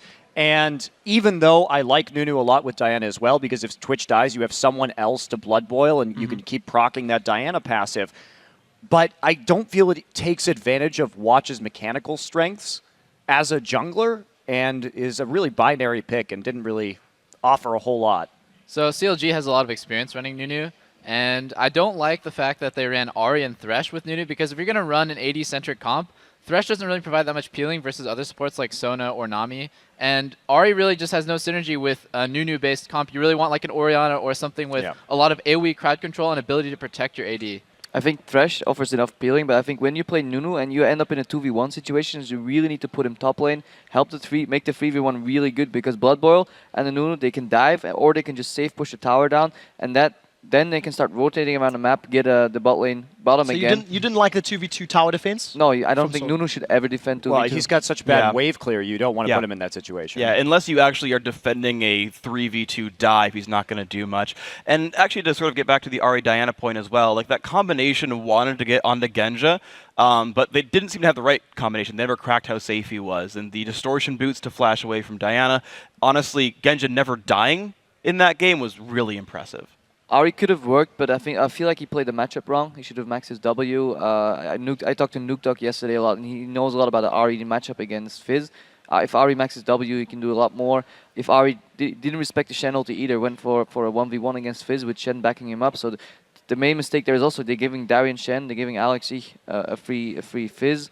It didn't come together, and Nagne missed a lot of CS early in the laning phase. He really wasn't on the top of his game.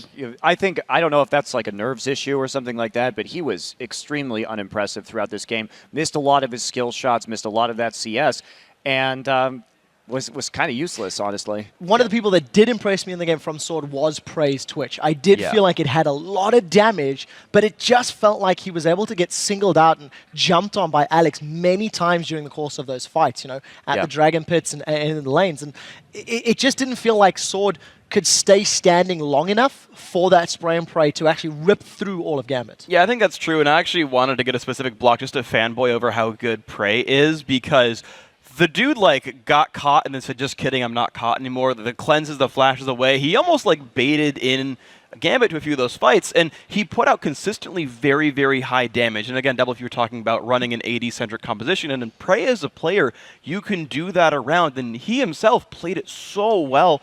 Problem was there wasn't enough follow-up for his damage, it seemed. And the big problem is that he's up against Fizz, and he's running Cleanse on Twitch, which is not really a problem. It was right for him to run Cleanse on Twitch, but he has no real support, like shields or heals coming with him. So basically, when Fizz gets on him, he's ripping through a base HP Twitch with no backup, and all he has is Cleanse. His team really needed an exhaust there, and I think his item build wasn't optimal either. I don't think he shouldn't have opted for the Blade of the Ruined King and just went for straight damage. Uses good positioning to get a really good ulti off. Yeah, and just a final note on this composition right here, too. The Diana pick, Diana was very powerful a few months ago, but ever since the Spirit Visage changes, this comp that we're looking at, Twitch is very poor at Siege, so they had no way to take down towers as 5. So at that point, you're relying on a split push. When you're playing against Shen, who's going to build Spirit Visage, you have to be very far ahead on Diana to actually win out in that split push battle, and I just don't see Diana in this composition for this use as viable as it was before the new Spirit Visage came in. So let's talk a little bit about Gambit while we have some time. I was pretty impressed by the way that they played their matchup. It was fairly slow.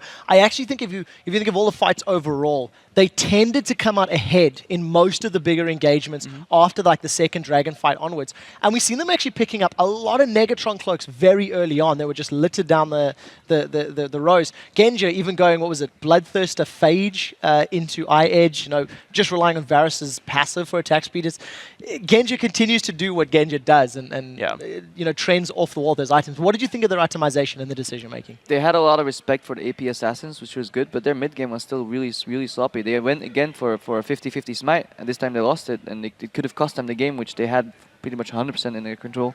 Yeah, I think Gambit's downfall will eventually be their decision-making, because they go for a lot of risky stuff that won't fly against a more coordinated team. But yeah, they definitely outplayed Sword as the game went on. Every Dragon fight you saw, just incredible plays from Diamond and Alex, and just overall their coordination just seemed a lot more solid than Sword.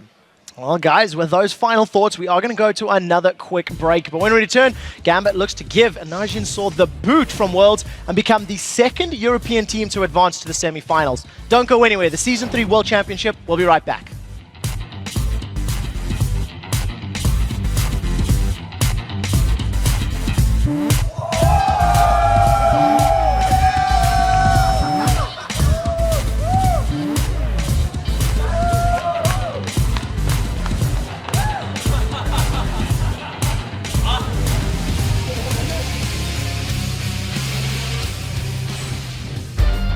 되게 전략적으로 뭔가 하는 걸 좋아하기 때문에 제가 비록 게임은 못하지만 그런 부분에 있어서 되게 도움을 많이 줄 수도 있고 그런 거에 대해 신경을 지금 많이 쓰고 있어요. 어떻게 보면 기회를 잡았다고 할 수도 있는데 이 기회를 이용해서 제 자신을 좀 세계에 좀 알리고 싶어요.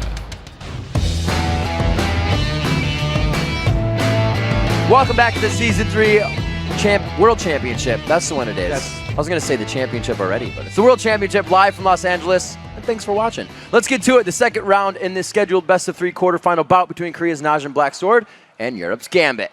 And if Alex Ish and Gambit can down one more Nexus, they'll advance to this weekend's semifinal round. I mean, Gambit continues to improve after that much-talked-about boot camp. They're now one game away from becoming one of the final 4 teams here at Worlds. Alex showed once again why Europe's mid laners are considered the best in the world. He had some huge catches there on his Fizz in that game. And, you know, while the mid laners have been getting all of the love from Europe, their AD carries have actually come up really big today, too, in the quarterfinals. In this matchup, you know, Genja, he didn't die, and he also pulled out some very beautiful sniping shots. Just a few, taking apples off, as I said, from people's heads. It's different because he's played the Varus, as we said, he's played the MF, he's coming out. He didn't build the Triforce on it, so he kind of lied to us saying he'd build it on every champion. He built the Phage. He did start to build the Phage. I'm sure if the game went another 20 minutes, he'd have a few Triforces. But I like what Mani said, and the way that Watch wasn't used to his full potential in a champion like Nunu. If he's going to be all over the map, be harassment, then you need to give him a champion you can do that on. They didn't actually get too much out of that Nunu. Overall, I don't think they'll return to that strategy. He didn't get you know, a huge impact counter jungle. It was just that flash over and steal away from the Baron. But since he didn't even use Consume to do that, he could have done that on any other jungler. Right. Just flash in and smite. It was a beautiful job. The objective control was absolutely there. Now into picks and bans, Jax again going out of the hands of Expession, but the Kassadin still being looked at as something to be reckoned with. So they banned that out. They banned out Alex's Fizz as well, as he shows it in the tournament. And Shen gets away from Darien. So a lot of what was played in the last game, we do not see. So Ari's 2. Okay, so Ari's not up anymore. They're going to lock that in. But there is still Shen. Oh, never mind. Just Shen's banned. So, we remember in the beginning of last game, Alex was up in CS heavily on Ari. If he wants, he knows how Nagne is going to play that Ari. He doesn't get his Fizz, but he knows that matchup play style already. So he can pretty much be safe with his pick in mid. This is exactly where Alex wants to be from what he says in his interviews. It's interesting, you know, the very early lock-in again of Ari. We'll see what Alex decides to go up against it with this time. I mean, he's played so many different champions. It could even be something like that Kale we've seen from him before. Regardless, though, the things that are locked in here. We have Corki for Genja. He's definitely happy with that pick because, like we said, it's the premier Trinity Force champion. He loves that item. He'll definitely be rushing it this time. Don't think he'll stop at the Phage. He'll pick it out. Voidle is getting his Sona. He ups that percentage of having it almost throughout every game, and it's really just been, you know, something they even used when they had Edward. It's pivotal to the composition of what Gambit does, just having Sona. And it's not even something that Edward liked to play, as people might have heard as Gambit would play it. They would be like, no, it's too much utility. We need it on the team. So they pick up Sona again. Yeah, anytime Sona's up, they grab that for Voidle. If she's not, they go straight down the list. Second pick is Zyra. Those are the only 2 supports he's really played, right?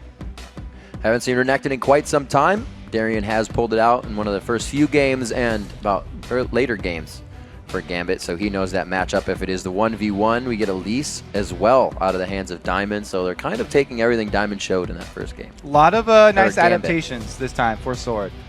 Taking away the Fizz from bans. Shen was banned by Gambit because they are on purple side. And then also grabbing that Elise. Ooh, interesting. So we'll be more of a team fight oriented build here from Gambit this time, going with Orianna.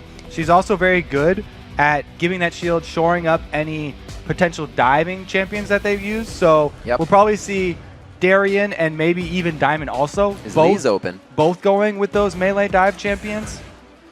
Aatrox has been big, but Aatrox is played by both Darien and Diamond in the jungle, so it's a sweet pickup there for them. They keep it ambiguous, and we'll have to see what Najin answers with. These are their final two. They want it again.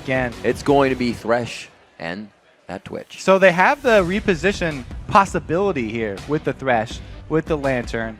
That's something that you do need a lot of coordination to pull off, but it does shore up one of Twitch's weaknesses. This is interesting as well, and Mani stated it last game that Ezreal's open, the Triforce is there in the 311 patch, and PraY strays away from it again. I mean, like we said, what was it, like 60% or something use of Twitch by PraY in the that's true. over in Korea. It's banned against him all the time. I guess that's the he's comfort definitely for happy him. with that, and Absolutely. it does. Late game, it provides so much potential to killing the whole team. Like he gets those pass-through shots really allow him to carry very hard much later. Very cool. I really like this. So talk about diving champions. I was like, oh, Darien and Diamond probably going to get something to go straight in. Malphite, that's going to be the knock up into the shockwave. So that's a huge amount of dive onto Twitch. And then not only Twitch, but everybody around Twitch. Right. So it is very teamfight centric here from Gambit. Again, they don't want to lose that global battle, so they're going to bring Teleport. I'm not the biggest fan of Teleport on Malphite, though, because you like him to be there at the beginning of fights. Right. To initiate them. And we've already seen in the last game how running Teleport is not the same as having something like Sanuite, because Diana would come in a few seconds later every single time. It takes a very long time for that Teleport to actually come in. We'll have to see how well Darien uses it. It's really, really depends on your timing, and definitely it's a different skill set that not a lot of people have.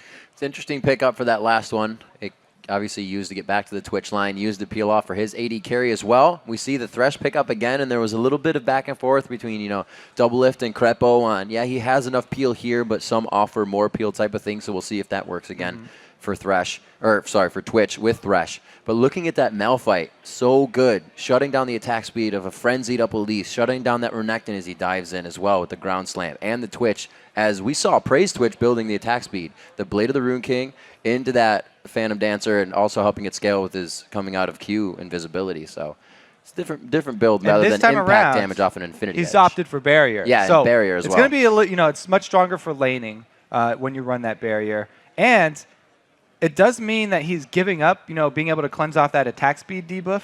But most of the CCs here from Gambit are knock-ups or movement displacements, that damage. which you can't cleanse. You can't cleanse knock-up, can't cleanse Shockwave. The only thing he would be using that on would probably be the attack speed debuff or the Sona Crescendo. So we'll have to see how Gambit can make use of this. They'll probably be looking towards Dragon a lot earlier than before because they have a really high Dragon potential, especially when Malphite is 6 and Sona is 6.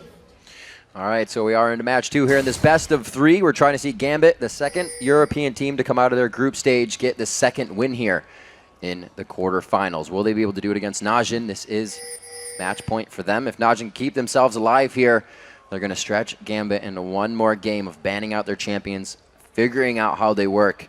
We'll have to see if they can do it. Gambit, like you said, coming in with another fight, team comp. See if Najin can avoid that again and go for the objectives as they did last game. Interesting. So we have had Diamond, much like Loveland when Loveland uses the jungle Aatrox, start out with his Q very early, try and get a little bit of charge into his Blood Will in the fountain so he can heal back up. There it is. You want to keep that thing very high for the potential of a level 1 fight, because if you don't fill it up at all, then your passive, you won't revive. If you'll just have a few health, come back to life with like 10 health, and it doesn't matter. You have to use health to be able to use that passive. PraY and Cain patiently waiting here off in the side. It doesn't look like they're going to get any aggression, but very safe wards coming from Gambit. Neither of these teams, we have to remember Najin, they were on red last time, but they put wards all down the bottom side, and it looks like we're actually going to get matched up lanes here.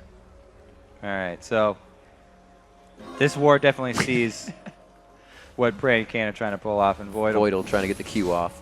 Giving them a little song. But Diamond, though. Okay, so now I finally get to talk about some jungle Aatrox. He does use his smite, but Aatrox does not need that at all to clear anything in the jungle. He just wants to get to level 2 as quick as possible to get his W. The W is what Aatrox is all about in the jungle because he can sustain forever. You won't see Diamond having to buy potions. When he gets below 50% HP like this, switches W over to the heal, and it heals for 3 times as much. That's why he also can start that Doran's Blade. The drawback for jungle Aatrox is that if you do fail your first gank and you do lose your passive, then the other team knows that they have this window, 3.5, almost 4 minutes, that they can go completely aggressive on you. Cain nice now going play. extremely aggressive. On to Voidle. Will be able to take him out. Voidle's Sona, deep. some of that low HP. The expunge is there. They get the first blood down onto Voidle. A little too sure of himself in lane there. Cain able to walk up right in range for that flay, and there was no coming out for Voidle. Didn't even burn his flash there. Just resigned to his death. Good bit of trade in damage. We see Alex trying to grab an upper hand in mid as well. Draw attention there. All the buffs now picked up by Diamond. We'll see if he can get into a lane and facilitate any kind of gank for his team. Alex Ish is a level up here as the mid laners go back and forth. So we'll see if he tries any more aggression as he hits that 6 first. This is extremely scary for all of Gambit because we saw how much PraY was able to do last game without that early first blood. Now that he's got a strong, very early start, well, actually, we may even see him start to roam around and make use of his invisibility once he gets his Blade of the Ruined King. He has shown that he's a very offensive Twitch player, and he will not hesitate to look for those solo picks.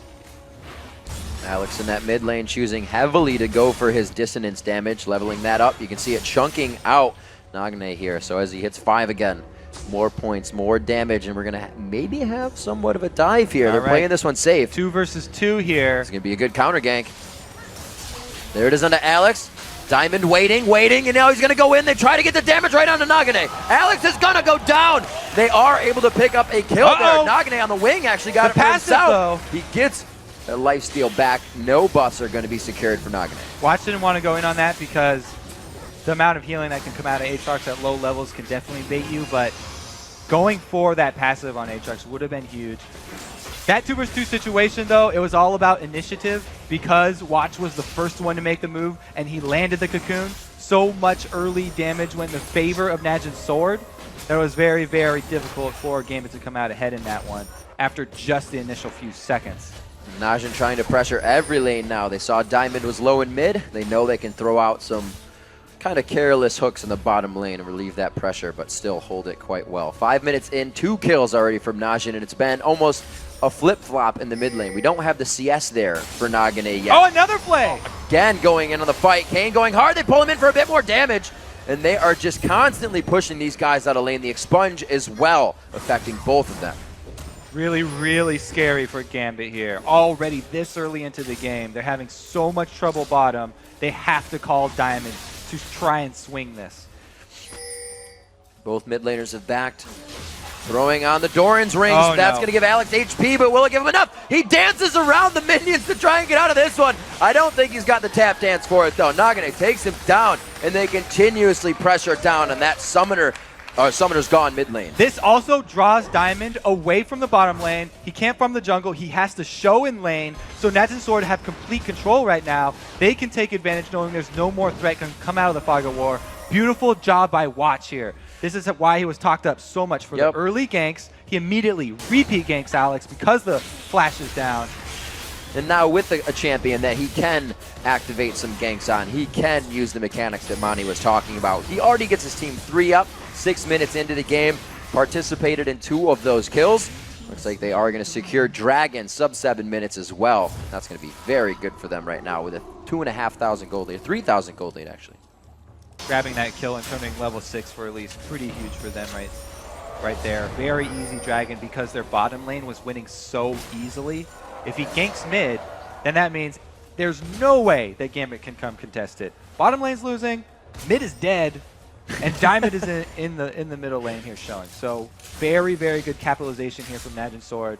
Looks like switching up the jungle position to be a much more aggressive jungle, really much more their style, and they feel like they're playing much more of a normal game for them. So with that, with how Najin is playing, Another oh play my on Voidle. gosh, Cain knows he's going to take 70% of his HP, but the expunge, along with both attacks, allows him to get in. The teleport to the bottom lane, the unstoppable force has been used. Voidle actually goes down. PraY makes sure he makes his mark before he goes into the death chamber. They're able to answer with a few kills there, but that was big still. They're getting their kills even in deaths. Yep, and that leaves Expession up top, farming behind the turret here so that every single minion is dying to that turret. And Darien, though he came down and turned it into 2 kills for his team, gonna go down very heavily in CS here as well. Diamond pays for it. By venturing bottom, he loses his topside jungle. So, as I was saying before that, with all the pressure that Najin continuously puts on, we've seen Aatrox in the jungle a few times. How does he play with his team from behind? Is he a champion that needs to be ahead to do really well, or is he still going to be able to be what he needs to for his team? Yeah, without the flash, actually, the surprise ganks from him, they definitely need setting up because it's very hard to get that Q to hit on people that see you coming. He has a very easy time of farming his jungle, but he needs to help all his lanes. So that's why he's, again, rushing this Cutlass. That's going to give him an extra slow. Okay. And he's going to have to make sure that he has vision of Watch, because if Watch is there, the even fights are going to go in Najin Sword's favor. This is the most difficult time for a jungler. When all of your lanes are behind, you have to be very careful about where you gank, because if the other jungler counters, you're going to lose. Nope. Already we see the pink wards coming out again. 2 in that bottom lane, keeping PraY and Cain safe, with 1 just above them in the mid lane for the rotation as well. They have clear aggression on this turret. Cain is almost 6 as well, so that may mean something for an initiation there. And Watch has just shown bottom there as they use the pink ward and clear it out. So it's very dangerous here from Gambit. He even wards behind them to know that this is a safe dive. Oh, Genja face checks it. Warding your flanks, one of the safest things to do, and it allows them to go even deeper on the fights. Fight Genja 1v1, even in a pile of minions. Watch, almost turning that into a bad situation. Cain takes another hit. This is going to be an eco. No, he misses Cain. Oh, there's just on the outside. Throws down the ultimate, tries to get himself in. That's the flash we were talking about that he needed. Didn't have to walk Alex, it in. Though. A good ward. The pink wards are actually being used for somewhere they're not really going to be fighting in right now. So a little bit of money may be wasted here, but they'll have control and the guard on this turret. Even with those mobility boots, Diamond was barely able to follow up on that. Again, Watch makes the first move, gets hugely rewarded here. It's been all about initiative in this jungle. Meanwhile, the turret dive that was going on underneath it, another very well played initiation by Cain. He is. They might start banning out the Thresh. Cain has just been plays on top of plays in that bottom lane. Keeping it very safe, especially in the non-sustained lane, to be taking that early level burst from a Corki, from a Sona, and still be able to hold your own. So much play by those two. Much better than last game, and they're coming out on top. 73-44 in CS is a bit painful for the AD carries. Yeah, we saw this was going to happen very early on after Cain made the initial 2 versus 2 first blood onto Voidle there, and it's been very hard for Genja to get back into it because of the repeat attention they've received. And it doesn't look like Najin Sword are a team that gives up on a weak lane. They continue to go back again to the bottom lane, just making Voidle. Voidle stays. Genja leaves, Voidle stays. It's the thing is that one person's making it out, but even if you're the last one in the stampede, you're the one that's going to get caught. Live, Genja. Live. It was nice knowing you. Voidle dies by his turret. And that shows just how much control that Najin has right now. Even with the pink board in the bottom brush, the power that they're holding, Voidle knew. He's like, I'm going to be second one to leave. I'm still going to die. Genja, you make it out. We'll be able to get mid. Expession answers back with top, and they're still pressuring the second tier. That's a good thing for, they have jungle Aatrox here. Jungle Aatrox can get plus 90% attack speed with a full Bloodwell and his ultimate activated. That's a huge amount of attack speed for taking out turrets. He does have to worry, though. Nagne trying to 2v1 with a little bit of help from the turret on his shoulder there. He's doing it, the too. Bloodwell, he actually gets the 1. That's not enough on the command shockwave, and he actually wins a 2v1 trade. Expession to come up and give him the assist on the shutdown for 2-kill Aatrox. Najin sort of quickly running away with this game here. That was a very beautiful 2 versus 1 from Nagne, setting up that kill onto Diamond. He popped passive. Good rotation down from Expession. One of the biggest things in League is knowing what you can do in a certain instance. The durability of your champion. Nagne 2v1ing there. Expession, knowing that there was going to be trouble, came down to clean up the kill. It leads to a mid turret now, 4-1 in turrets. The swing has completely been in Najin's favor now, about 7,000 to 8,000 gold, and Gambit has not been able to grab it back like they did last game. So on their heels, it's going to be Gambit really to make the moves to get back into this one. Look at the combat effectiveness of these AD carries right now, too. Okay, never mind. Let's look at the 2 versus 1 again. Because we saw Nagne come in. The Ignite last tick gets the passive. So during the revive, he's actually 1 versus 1ing Alex and gets the shockwave out as well. I like the last Spirit Rush in. Yeah. Diamond was like, ooh, he might fight. Oh, wait, they're just baiting me in for that kill on Expession. Very good rotation down from Expession. He's been able to take that top turret because of all Darien's teleports and also get a nice CS lead. Something we have to watch as well. That teleport is up. But with that, Expession gets himself a kill, leaving lane, comes back to still be 40 CS in that lane ahead. These guys are really putting their mark on this game. 13 minutes in, Gambit are already feeling pretty desperate here. Yeah. They're hoping that Genja can even up or at least close the gap in that CS down there bottom, trying to just get as much as he can, while the rest of the team desperately holds on to what turrets they have left. Right now, if they get into a fight, it's a Corki with Phage versus a Twitch with a Blade of the Ruin King here. They are on the hunt. Oracle's already out on to watch here. It's not even 15 minutes in. The hunt is going to find a prize, and it becomes Voidle. Now the 5th time going down in the game, only 14 minutes in.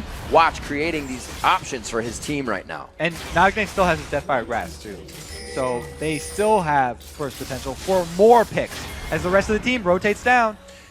We'll see what they can do. They don't have to worry too much. They still have their hard hats on, but they know even a semi-failed dive is going to go in their favor at this point with the lead that they have. A strong 8,000 gold 15 minutes in. Already getting that split push on with Renekton in the top lane.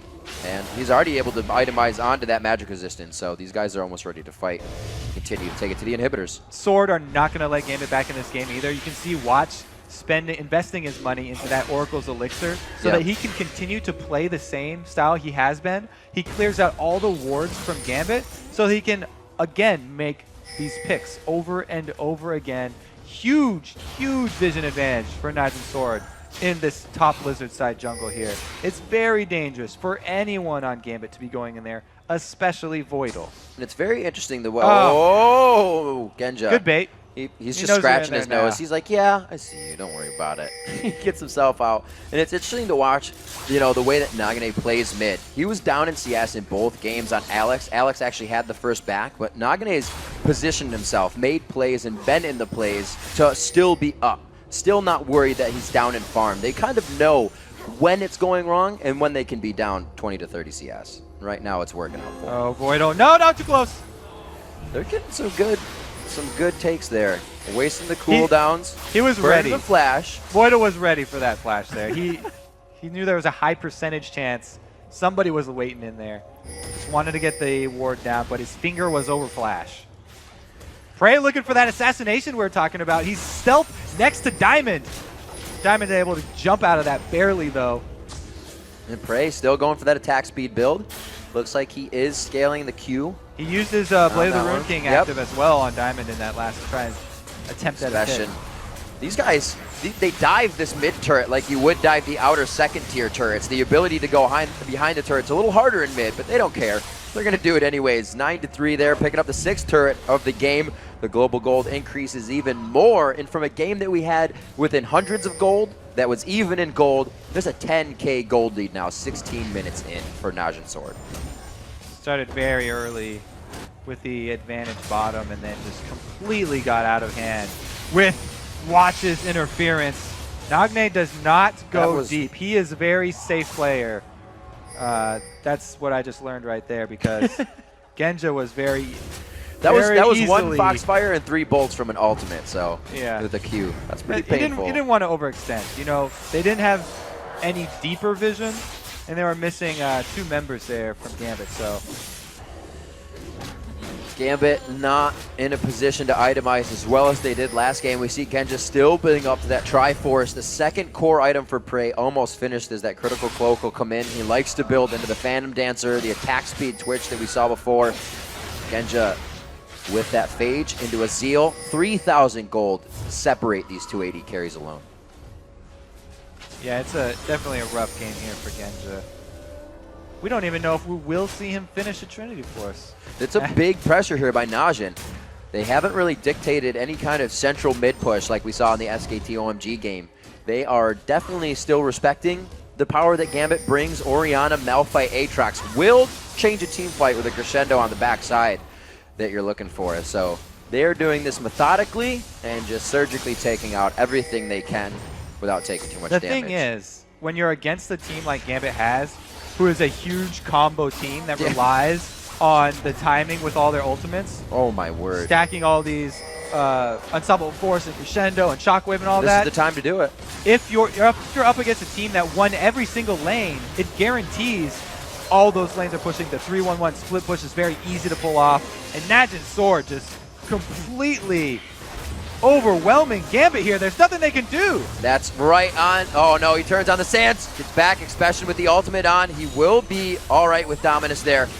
It looks like they can't even really hurt him. He's taken 4 members, damages, and cooldowns, and they're walking this one in and out, waiting for Gambit to just spell reel until they can go back in for the fight. You can see that Najin really isn't even worried about this. Now onto Darien. They're able to take him out instantly. Malphite, the first one to go down. Najin knows what they can do in this fight. They continue to execute. Darien coming out of Bloodwell, but they get a kill in between that window, and they pressure Gambit off the inhibitor. Good Shockwave, but everyone else is dead already. Najin sword rewarded with the inhibitor. They're so far ahead right now. They could just damage the front line. They poke down Darien from the beginning and then finish him off. A good job of them landing that CC very late on Darien, so that by the time he wanted to pop that Unstoppable Force, he was already going down, and they just executed. Just see, goes in quite Look at hard. that flash from PraY, avoiding Diamond's Q, and after that's done, there's no more initiate here because the stun into Cocoon, Darien is not able to have any amount of time to get that Unstoppable Force off. The charm onto Voidle there was just icing on top of the cake. Diamond goes back in to try and capitalize, but it's over from here. That Najin is pressuring these fights perfectly. Voidle was in his own base, and after that crescendo, he had 0 mana. It's unfortunate, but Najin's forcing them into those fights. You have to shout out the coordination here from Najin. Yeah, I mean, exactly. Being able to poke down a tank, an initiation tank like that, and then commit your damage to him with your CCs is very, very bold here. If they had let, a split second in between of those CCs, he could have gotten his Unstoppable Force off and done his whole combo. And that's basically what Malphite wants to do. Oh, baby! Looking for more. There it goes. Expunge. No, he doesn't actually get the ending damage. It's forcing the flash, though. Good guy Diamond was about to take that hook.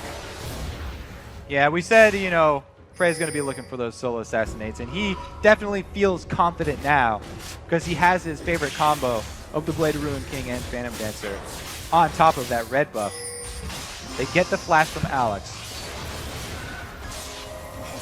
Let's take stock of what is going on here. Expession running rampant in the top lane. 205 CS to his lane partner, 150 on Darien.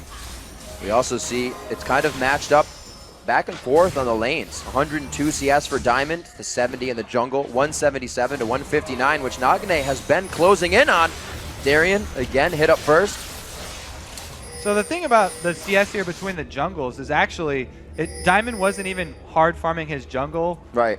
It was because Watch was making the first moves on his ganks, he would kill the laner, and then Diamond would have to show up in that lane to hold the lane. The extra farm he has is just lane farm because he was late. PraY again, right next to everyone. Whoa, he gets hit in the face with the Unstoppable Force, but he's brought back into the fight by by Cain. A great move there. He actually picks up a kill off of it as well. Amazing coordination in the team fight. Yeah, we finally got to see the long-range Dark Passage there. It's so late, though, that Najin Sword, they definitely didn't even really need that huge play, but they're going to walk this one in. Genja continuing to run from the giant crocodile. And you even said it, Kobe. He's a bit behind on that build. 22 minutes in, we've seen 13-minute Triforces come out. Land. They are making sure to put the entire team of Gambit on an island here in each one of their lanes. Second inhibitor is going to go down here. 3 members up. Alex going to revive soon. They might be able to defend their double Nexus turrets. Najin Sword could play safe here, and they do. They're just going to take that gold and not throw away their advantage. This is the momentum now coming in as we All right, see PraY this goes fight. in right next to Malphite. He says, okay, you're going to unstoppable force me? Not scared. Meanwhile, Voidle on the other side was 100% bursted down through the seed there. Even though he got off the crescendo, there was no hope for Gambit coming back from that one. Diamond didn't follow up on that unstoppable force either. He used the Dark Flight to run away. I thought they had it in the beginning there. It was a great pressure out by Darien. But the plays and coordination coming in very strong. Najin, with that one game under the belt on the stage, seems like they have warmed up quite a bit here and are able to stop the momentum of Gambit throughout these group stages. Yeah, definitely their bottom lane showed up big. Yep. Their jungler, a new face here with Elise rather than Nunu, and it's completely different team here. The kills spread out a little better for them, beating out everybody at 2-0-5 in the top, 3-0-8 for the jungler. They are getting the kills onto Nagne this game at 6-0-5. Everybody enough kills to be thousands of gold over their opponents right now, and they are now going to focus this bottom lane as the map is objective free and only turrets and inhibitors in their eyes. 3 more stand on the map for Gambit, and they're going to try to hold strong. All right, Genja has finished his Trinity Force, so he at least got to get that item one time here, and they actually have a good amount of burst now. If they can actually land this CC combo, they will have a chance at taking out PraY, but if they are not able to capitalize on it, it's just going to be Najin Sword walking in. One turret goes down, a nice crescendo by Voidle, but he goes down. Was it in vain? Watches now into the fight. Alex H gets exploded instantly. Not the Zanya's there to be activated. Genja on the back line is trying to get back into the fight. It's going to be an ace. The double kill coming up big for PraY. Very well played and a complete change in mindset, gameplay, and play style from Najin here in Game 2. And Gambit finally got to try and pull off their combo right there, but it was not enough. They're just way too far behind in items at this point. Congratulations, Najin Sword. That's all she wrote for Game 2, ladies and gentlemen. We take it to a Game 3. Najin Sword turning it up a notch here in Game 2 to bring it to 1-1 in the best of 3 series. This just got a whole lot more exciting. So, we see that switch of Nunu in the jungle. Monty was a little right when that hindered a lot of any mechanics and strategy that could be done with the dive. A little bit more of a dive composition, I should say. A little bit more focus on Nagne help in the middle. They really came through on that one. And the bottom lane did its own job. They didn't even need any help. Now it's Gambit's turn to make the adjustments, though. So you got to think, are they going to go after Nagne's Ahri, which he's pretty much always played, or do they take something away from that bottom lane, either the Thresh or the Twitch? I think the Thresh might have been the biggest issue here because he's the one who set Twitch up to get all that money and become a monster. Right, you ban out PraY and he's just going to go ahead and play Ezreal. Ezreal, exactly, a Trinity Force. So. It's going to be different. All right, guys, let's send it over to the analyst desk for their take on Najin Blacksword's high-pressure win. Thank you very much, Riv. And what a turnaround game there from Sword. That was the closest thing to a shutout that we've seen against a team like Gambit. And the one thing I want to really highlight about this game is how individually every single member of Sword stepped up their game from the previous matchup. We've seen Watch on Elise. He was absolutely everywhere. Nagne's Ahri, he landed charms crucially earlier than in the previous game. And PraY and Cain, what on earth is Gambit going to do about that duo? Yeah, that duo lane is incredibly powerful. And at the very beginning, I thought, that's too long. Oh, sorry. I didn't even know Monty wanted to talk first. I just got really excited No, for go PraY for and it, go for Cain. it, go for it. I'm sorry about that. I didn't even look at like the organization. I just got excited. All right. But yeah, PraY and Cain played absolutely amazingly, as your face beautifully said a second ago. And coming into it, I thought that Gambit should have 2v1'd it because Malphite would do better than Renekton at no farm, and just dodging Thresh Twitch because they're just so scary and have so much kill pressure. And you saw how scary and kill pressure those guys got. Yeah, and the PraY and Cain lane are known for their all-in kill potential. I mean, they pick up a staggering amount of first bloods, and they play those trades so well, and that came in really important here. And yeah, going back to Watch, too. Watch is known. He's the quintessential carnivore jungler in Korea. He's known for his extreme early aggression. And that Nunu pick was so weird last game, and I'm glad we got to see him on Elise. And I also want to point out the difference in styles between the Korean teams. I mean, we've all been criticizing SK Telecom's vulnerability in the early game to these 3v1 dive situations, but Najin Sword is the diving team of Korea. Their motto is do dive. You see the fans have the do dive signs whenever they play. And this is a team that has always had these tactics. And you can see the big difference. They know how to defend against it better. We saw that in the first game. And they also know how to execute it better and take those dives to create massive snowball leads. Even with Makdoon coming off the team, they're still playing the do dive style. Yep. I really think that the quintessential point of this game, the difference between first and second game, was not only nerves, but I feel like Nagne played a much more solid game than the first one. But 2v1 seems to really throw Korean teams off. This game they had standard lane setups. You saw Expession beat Darien by almost 30 CS at 10 minutes. You saw Nagne do a lot better. He was actually able to use his jungler instead of the jungler being used to hold the 2v1 lane. And you saw PraY and Cain really just crush Genja and Voidle. It was not even close. He had a Blade of the Ruin King against a Phage. That was mostly due to matchups, though. I think Renekton does have a favorable matchup against Malphite. In the middle, Ari and Elise have a really good synergy, which they actually killed Alex with. He was hoping for a counter gank from Aatrox, got caught by the cocoon. And then on bottom lane, it was a straight up 2v2, and it generally indicates whoever pushes first wins, especially with Thresh and Twitch. They got the free push off from Gambit. I think that Gambit really dropped the ball there on bottom lane. Corki and Sona had vision on them all times. They should have won that push war for sure. I think there was also an issue with coordination towards the mid game for Gambit as well. There was one team fight where Twitch basically stealth engages like 400 units away from Malphite, and Darien jumps him immediately and lands the Unstoppable Force. Diamond goes the other way with Dark Flight, and it's just like, all right, well, Twitch is going to go escape with a lantern now. And it was like this is a team who you have do die from the Koreans, but you have see hero, kill hero from Gambit. And Darien saw, or not Darien, but Diamond saw here and was like, late. By that time, though, it didn't even matter what they did. Sure. Twitch could have gotten killed immediately there, and Najin Black's shield would have just sword rather and would have cleaned up. So talk to me a little bit about the comps here, because, cleanly and plainly simply, Sword outplayed Gambit, right? I think individually in every single lane, they got so far ahead that by time the team fight phase came about and Gambit's, I don't really want to call it a wombo combo comp, but that Malphite, Aatrox, Orianna, it never got into a position to really make an impact in the game. And I felt like it was too risky to play against an incredibly mobile team with Renekton, Elise, and Ari. So, what's your take on the picks and bans that Gambit had coming into this match? I really like that they took out Shen away from Gambit and the Fizz from Alex Ich.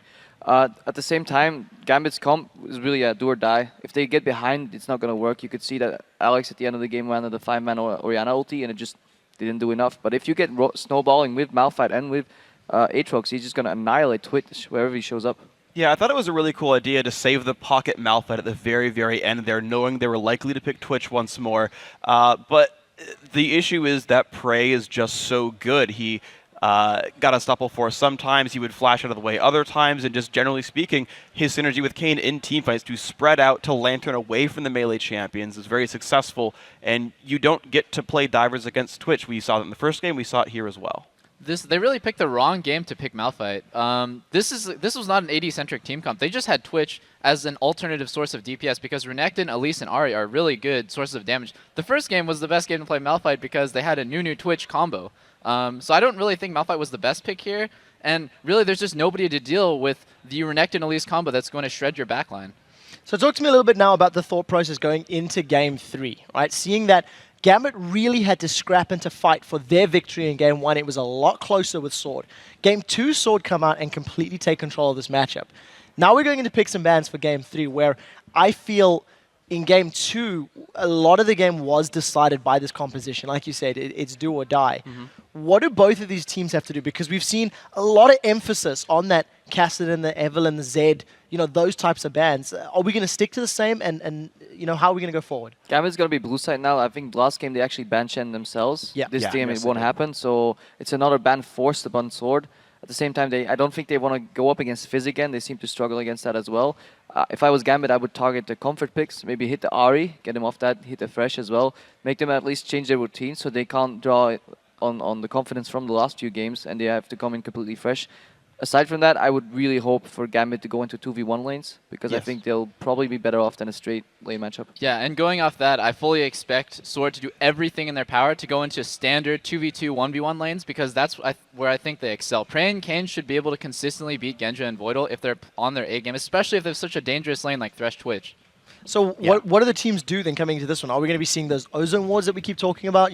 Very deep invade. And also, thinking about the 2v1s, we've seen Genja playing the likes of Kog'Maw over the course of the weekend. And, is that a champion that he could fall to try and force a 2v1, get the range? Is he going to play maybe someone safer, stick with a Corki if it's possible? I don't know if there's anything that Gambit could pick straight up that would survive the 2v2 unless they refocused all their bans and removed all the aggressive supports, removed Twitch and said, all right, we're going to first pick Zyra and try to get lane pressure, but I think that sacrifices too much strategically. As far as champion pick specifically, it really depends on what kind of comp they want to run, but it's really up to their level 1 to get some ward coverage and pick good lanes. If they manage to put a Diamond at the solo lane, starting his jungle pretty safely, that would free up Genja and Voidle to allow them to fast push early. And I think that's really what they need to do. They need to get XP advantage, put the pressure on the enemy bot lane, make sure they're ahead of it in experience, because else they will lose the 2v2 trade that they will be forced upon. I think that the key to Gambit's victory is Alex Jitz getting ahead like he did the first game, but it's going to be really hard if standard lane setups are how they are, because Watch is such an aggressive ganking jungler. He's going to be keeping Alex Jitz down, making sure that Nagne doesn't fall behind. Now talk to me a little bit about Sword and how you've seen them playing Monty, because you've had a little bit more first-hand knowledge with him. We've seen 2 games. Game 1, a little bit questionable, maybe more picks and bans. In Game 2, they definitely bounced back. I mean, Sword is a very inconsistent team, and yes, they lost out in the group stages, but did they ever? And we have 2 games, just like we had in the round robin here in OGN, and they never actually lost both games. They split every one of their games in groups. They just didn't get enough points to get out of those groups. So, it's all big ups and downs, and I didn't know what to think about them coming in here. Game 1, I thought they were very disappointing. They made incredible errors in team fighting positioning. Game 2, they looked nearly perfect, right? So you never know what sword you're going to get from game to game. Very similar with Gambit. We'll have to see. We'll find out which one of these teams is going to secure that 3rd victory. We do have to take a very quick break and mentally prepare ourselves for that Game 3 between Gambit and Najin Black Sword. The winner moves on to the semi-finals. The loser packs their bags and goes home. But first, let's turn up the sound of the game and listen in on Najin Black Sword as they call their punches and win one of those epic fights. 말파 피 없다. 나 해볼래? 말파 잡겠다. 오케이. 이니빗 가자. 야트로 쏜 거야, 야트로 쏜 거야. 야트로 죽었어. 오 마이 갓. 아프다. 나쁘지 않아. 다 죽여. 오케이. 밀어.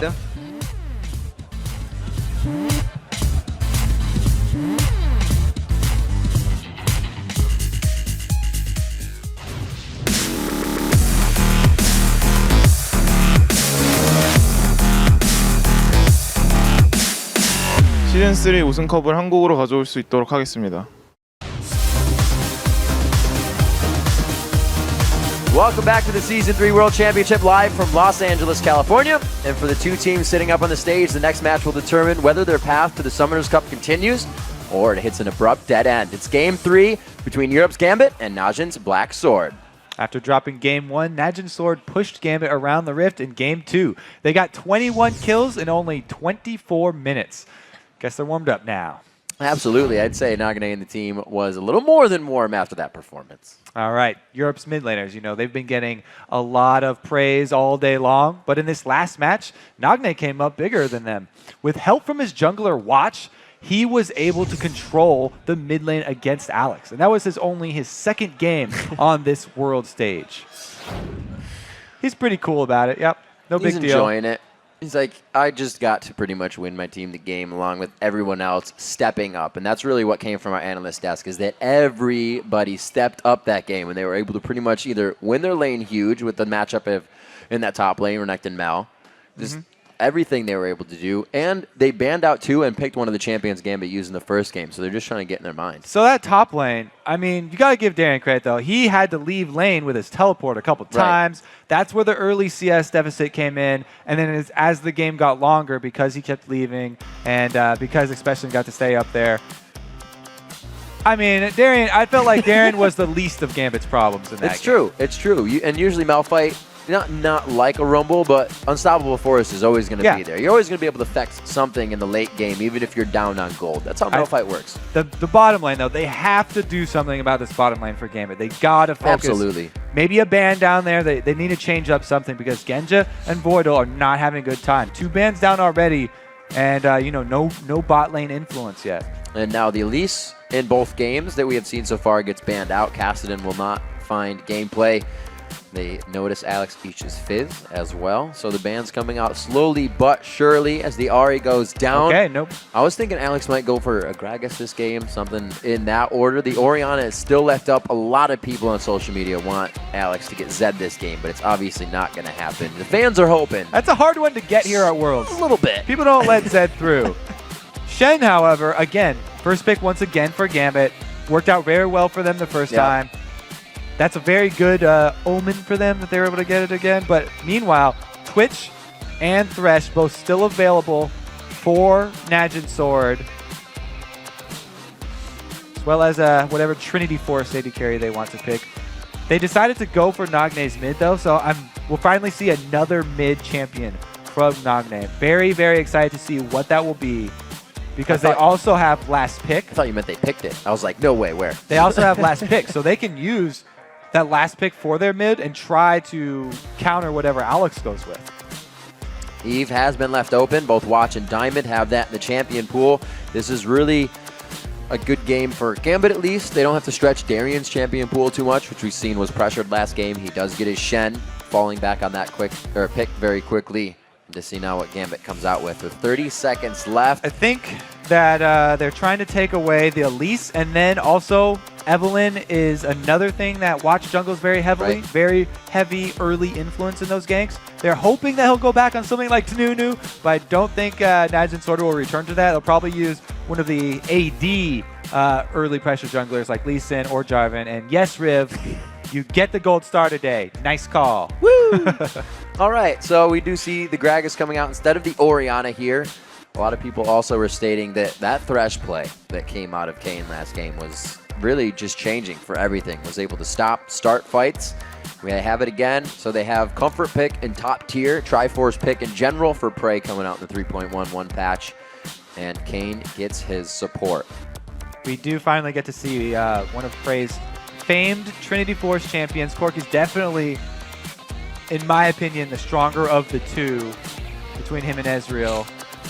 The Nidalee mouths over. That is a very interesting pick because she's actually, if you build her tanky, decent split pusher. And she can get to the point where she can handle a Shen split push, but she cannot join the team fights as quickly as Shen. They are playing with some fire. Corky's right not an here. auto attack AD carry. This is going. Wow. Okay, so yeah, you're right. They pull this out. This does. Obviously, you get attack speed out of heal from Nid. You get heal from Blood Boil. You're going to be able to take down turrets quite quickly. She still can pressure those, but they're putting a lot in one basket here. Corky has to use some of his animation frames for his spells, though, that come out. Right. A lot of missiles are threaded in between auto attacks. So if they stack the Nidalee and the Blood Boil attack speed buffs onto Corky, it's not the most efficient, especially if he does build Trinity Force. So I'm really wondering what their final pick is going to be. The Nidalee could be mid, and they could go with a carry for top lane here for Expession. Very interesting. Seeing the Nidalee pick out and come of some of the season, the spring and summer season, but never really here at Worlds. Nidalee was used quite a bit in the spring LCS as a kind of a retort to just having high burst, that Jace that came out and whatnot. You're going to get that half health fight start that really allows you to win, but an interesting composition, like I said. I think too much in one basket because the composition that Gambit brings, one, if you get caught, they can still pick out champions, and they have a great team fight composition. Nidalee is a completely different champion from Ahri. Ahri, assassin base, looking to pick people off. Nidalee, if he builds her AP, is heavy poke. Gragas is already an amazing answer to any team that wants to siege up and poke. Just a one-man answer pretty much. And Diamond's going to have a lot of early presence here on this Evelynn. I'm liking Gambit's chances here because they also have, right now, the global advantage. No teleports here either from Najin Sword. Nagne is no stranger to being on the roam, which is going to be help from Nunu as well. We did see when he was down against Alex Heach's Fizz, he was up in kills down in CS. He makes those plays for himself, so even if he won't be finding it in mid, kill potential. Oh my goodness. The kill potential in mid, there is almost no kill potential for Najin Sword. A Nidalee and a Nunu support, the early level kill potential there is pretty much non-existent. They got to make some moves. So we'll see. Early part of the game, it's actually going to be no invade so far that we've seen. The first game did show that Najin was red, and they warded the heck out of the bottom blue side. We'll see if they go for a repeat on that. We do have Gambit back on blue. That's where they found their win. That's where Najin found their win as well. We'll see if that first pick, first ban, or really just organization of that level 1 strat is what could bring these teams to win. We're about to enter onto the Rift as both teams are ready. We are into the third and final game between Gambit and Najin Black Sword. Europe versus Korea, now to be finalized. Let's see about that 2-versus-2 matchup that all the analysts were putting so much weight on. Cain and PraY definitely got a huge, huge upper hand in that last time. And with a very similar early pairing here, we'll have to see if they actually get it. Right now already, Gambit are heading towards it though. So it looks like standard lanes for Gambit. Wow, line of scrimmage from both teams. They are not doing anything dangerous, just spreading themselves out thin, acting as personal sentries to make sure nothing gets by them. No excess of pink wards either here from Najin Sword. So Diamond can have a pretty easy time ganking very early. The bottom lane pink wards are usually used for that side lane bush control when you have Thresh. Meanwhile, Voidle has one of his own, so he could easily set something up along that tri-bush. This is, like you said, a very, very passive early levels here. Looks like both teams are pretty confident then. Yeah, the hard hats are completely on. Both in mid are going to be starting with that Doran's ring, as they know. Yeah. Going back and forth with the fight isn't going to be in their benefit. Italy has 40 AP at level 1. I think she's going Bruiser. Yeah. We'll see That's if those why spears... you're the play-by-play. We'll see if these spears actually really affect the game. Alex can more easily play behind the minions than Nidalee can. She has to get herself out in the open to throw those spears. So he should have a good time in mid, pushing Nidalee back to the turret, and that's actually going to hurt Nagne's roam a little bit here if Alex goes quite hard. This combination of the mid laner and jungler is so perplexing to me because counter jungling relies pretty heavily on your mid laner's ability to collapse and assist you. Nidalee does not have very strong lane presence this early, and I don't think Nunu's going to have much backup if he decides to make any moves early. Very interesting to see how Watch is going to play this one. Have you ever wondered how much level 1 damage Corki does? That is the Phosphorus Bomb auto attack right there. The combo you want to get out if you're playing Corki.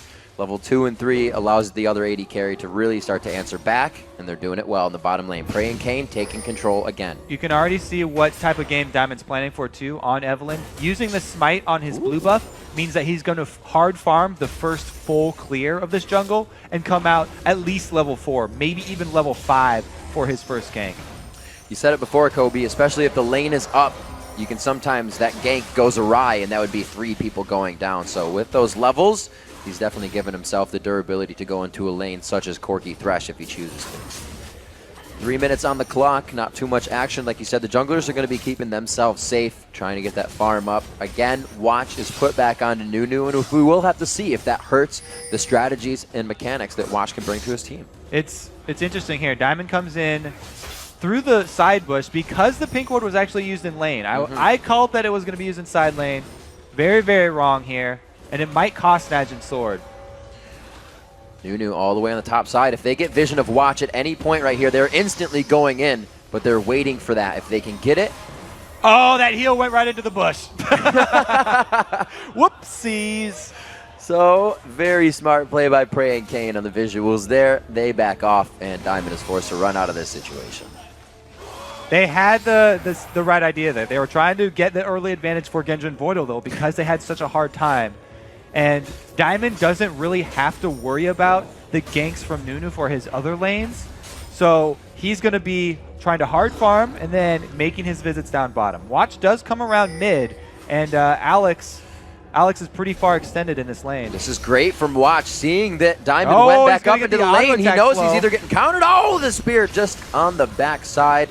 He's a big man, but he can move quick. Looks like Alex stays safe for that one. 100 gold lead with a little bit of the pressure that's been going on in the lanes, but really no deficit to be seen right Watch looks for his first steps into Diamond's jungle and finds the single camp that Diamond had just cleared, though. So no counter jungling advantage yet with that Nunu. He does get down the ward, so they will have a tiny bit of information. When you go against an Evelynn, by the way, the best places to ward, if you don't have the money for pink wards, are at the jungle camps, because that's where Evelynn will actually be visible because she's attacking. Here we go, some more action down bottom though. Combo from Cain! On to Voidle, the Ignite is down. There goes the Valkyrie, the 1, the 2, the uppercut coming in. Another play! Cain grabs first blood a second time in a row. Genja wants to answer, but it's just on the edge. That's the way the cookie crumbles. The flash comes in. The Valkyrie was down. The Acathian surprise. It's not enough to take him down. All right, bottom lane outplay once again. Cain is just destroying Gambit by himself here. Again, Voidle in the range of that play and then followed up by a beautiful chain from Cain. Also, the capitalization on that by PraY. He doesn't hesitate to follow up his support. This is great synergy by them. PraY also able to finish this one off. He ends this with 20 HP after the explosion from the Acathian surprise. Bit of a fast forward. Coming out huge in the bottom lane. PraY 1-0-1. And again, PraY and Cain coming out huge for their team. Already swaying this one by 1.3 thousand gold. Communication from Nagne in mid. You can see these guys are always communicating in that bottom right portion of the screen. Looks like Nagne is actually being one to make shot calls with Cain right now. This bottom lane is definitely going to be carrying Najin's sword here. They're going to have to worry about Diamond's attention, though, because they've just got this double kill. Diamond is definitely worried about this Genja lane once again, and they're going to have to buy a lot more pink wards if they want to keep safe. Ooh, Diamond thinking about it. He's creeping. Oh, he is going to go up into the single pink ward Najin's sword actually have. That one by Dragon. So Evelynn being found out counter jungling here is huge because, well, no, it's not that huge. Nunu's recalling right now. He was not taking advantage of this information they have on Evelynn. I think Diamond has noticed the movement of Nagne, and he does not like the situation as he takes a look at his mini-map. But still hovering between this pink ward with the movement of the outer lanes, he's have to have considered now that he's been seeing. It's been almost 15 seconds. He's used so much time over here. He really just wants to make use of his level 6, though. He got his level 6. He wants to get that shield. He wants to go for the dive. Are just walking through Alex wards. is collapsing, but Alex is pretty far behind here, so this would be a poor decision. Diamond does see the pink ward. They're walking through so many wards right now, and they have to consider that this fight is also being set up by Najin. They stand united coming in at a Diamond. Nagne throws a spear for the left. Voidle goes down before the fight even really starts. PraY gets exploded there. Very nice job. Agony's Embrace to take him down as well. And they are getting good damage. Gambit made the moves that they needed to here. It took them a little bit of time, but they were able to execute perfectly, Kobe. Here's Nagne's spear! Oh, it's not stopped. Into Alex. Pie in the face there as it almost hit Darien. Another one going across. And these are the things they have to be careful about if the fights go extended. They had to call Darien down for that one. Huge loss for Gambit. They also used Stand United for this one. They think that they're going to take out... They're focusing the Nunu here. It's only because PraY extends for the kill that they actually get him. Nagne as well had burned his flash to get that. So now it's Genja auto-attacking here. He doesn't even get the aggro from the tower because he skirts that outside. This is a... Let's see when the ward vision of Nagne ward vision right now. Alex was not even looking at it. So that ward in that pink ward in that tri-bush didn't tip him off enough. He actually tried to body slam forward. He's not quick enough. Going into that fight, and they still are. PraY and Cain are 5. Watch leveled up to 6 in that fight when he threw down the absolute 0. Gambit came in all at level 6s. So Najin did an amazing job at covering that. Few levels down on each champion. You have to have an internal timer as a jungler when going for ganks like this. Anytime you sit around that long setting it up, you have to start getting really worried about how much information your enemies have. Najin Sword did an amazing job there of making the best of that tower dive, even though they came out a little bit behind there. They're able to take advantage of this Stand United being down, grab a dragon for themselves. Coming in on these picks as well, Najin grabbing up Dragon there. It's interesting to see, you know, Diamond's Lee Sin left up. He chose not to go for that as well in all of these games so far. We can see what kind of focus that Gambit really has on where their attacks want to come from. 9.5 in this bottom lane. Still the pressure from Cain and PraY. They have gone down here, though. This is not going as it did last time. Genja, Voidle, and team were able to thwart at least a bit of snowball they were creating. But we'll have to see what happens. Once Najin breaks these turrets, they have the pink wards to move around the map. You can see 1, 2, 3, 4, 5, 6, and more wards in the bottom. It's pretty much as we expected. This bottom lane for Najin Sword, that's the reason they're so far ahead here. Gambit tunnel visioned onto that bottom lane. They wanted to force something, make it happen, and turn it around, when really they didn't have to force anything down there. It's a Nunu jungle that's not counter jungling, and it's a Nidalee at mid. Hasn't scaled up with her AP yet, but they forced the dive, waited so long to do it, which turned into top turret for Najin Sword plus Dragon. Anytime you don't have to trade for the early Dragon and you get the top turret as well, it's just such a giant early lead to try and come back from. Oh, flash crescendo. The crescendo comes in from Voidle. There's the living artillery. They're going to walk into it. Voidle goes down to half HP. Can they zero him out in time? Diamond puts himself in the front. Agony Embrace goes off. Cain just on the outside goes down for the Dark Passage shield. It wasn't enough, and they're going to be able to focus the fire and fight down onto PraY. They push him back, but we do see Nagne coming in on the side here. It's going to be the pincer as well from Alex Ish on the backside. Darien prioritizes the AD carry with his shield from Stand United there, instead of the low health Diamond. It does end up costing them the jungler's life. And again, as soon as Darien's gone, hard pushing from Expession onto the second turret. They are making the most of this.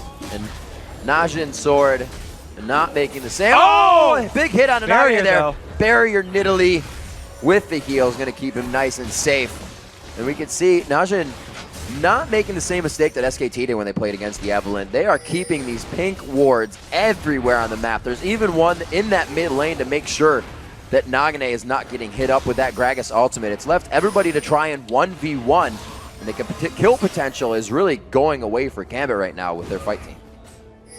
Najin sort of aware that all of Gambit's focus has been on that bottom lane, so they just covered that thing in pink wards, and that has enabled them to turn around all these ganks here.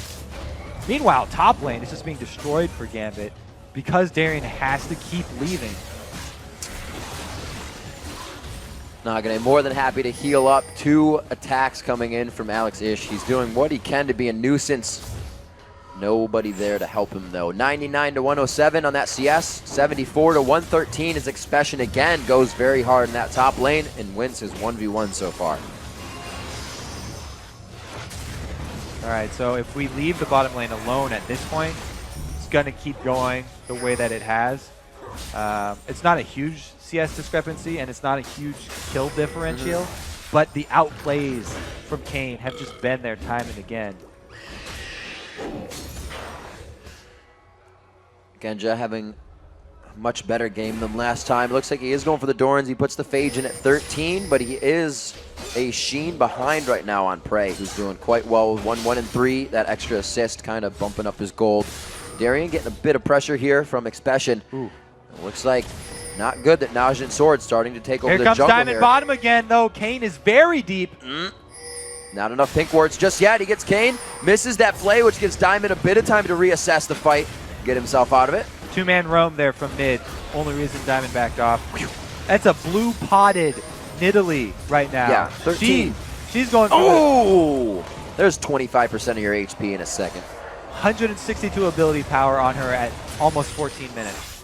This turret looks to be theirs. There's not much they can do, especially if they get that Blood Boil. Actually, they're giving the Blood Boil right now to Nagne, knowing that PraY, as you said, is going to be filtering in those missiles with his auto attacks. Just a few more onto this turret with a slight rotation from Alex is not going to be enough to save it. He goes back mid. It's going to be for nothing for this bottom turret, so he's got to get the push on there. Oh, Darien taunts, but he's not quite under the turret. Oh my! And now Expession throws down Dominus.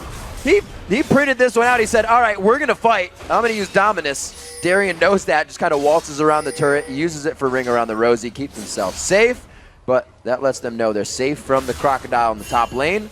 It's invisible blue right there. He's going to try to grab this one up. Alex does not want that to happen, but this now puts Gambit in kind of the roam and chase situation. Najin can start to prepare what they want to do next. They're slowly creeping in. You can see how the ward line has slowly encroached into they just don't stop.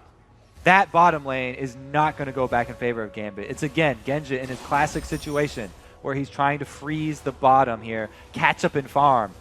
But they're so far behind, it's going to be hard for the rest of his team to hold the objectives elsewhere. Being down an extra champion and this huge gold differential is going to be very, very hard for Gambit to hold out. We pointed out earlier that Nagne wouldn't be getting these kills really out of mid lane. Even though he's been pressured back here, down in CS, he's keeping up now. Cougar form helping him do that, but the roam has given him 2 kills.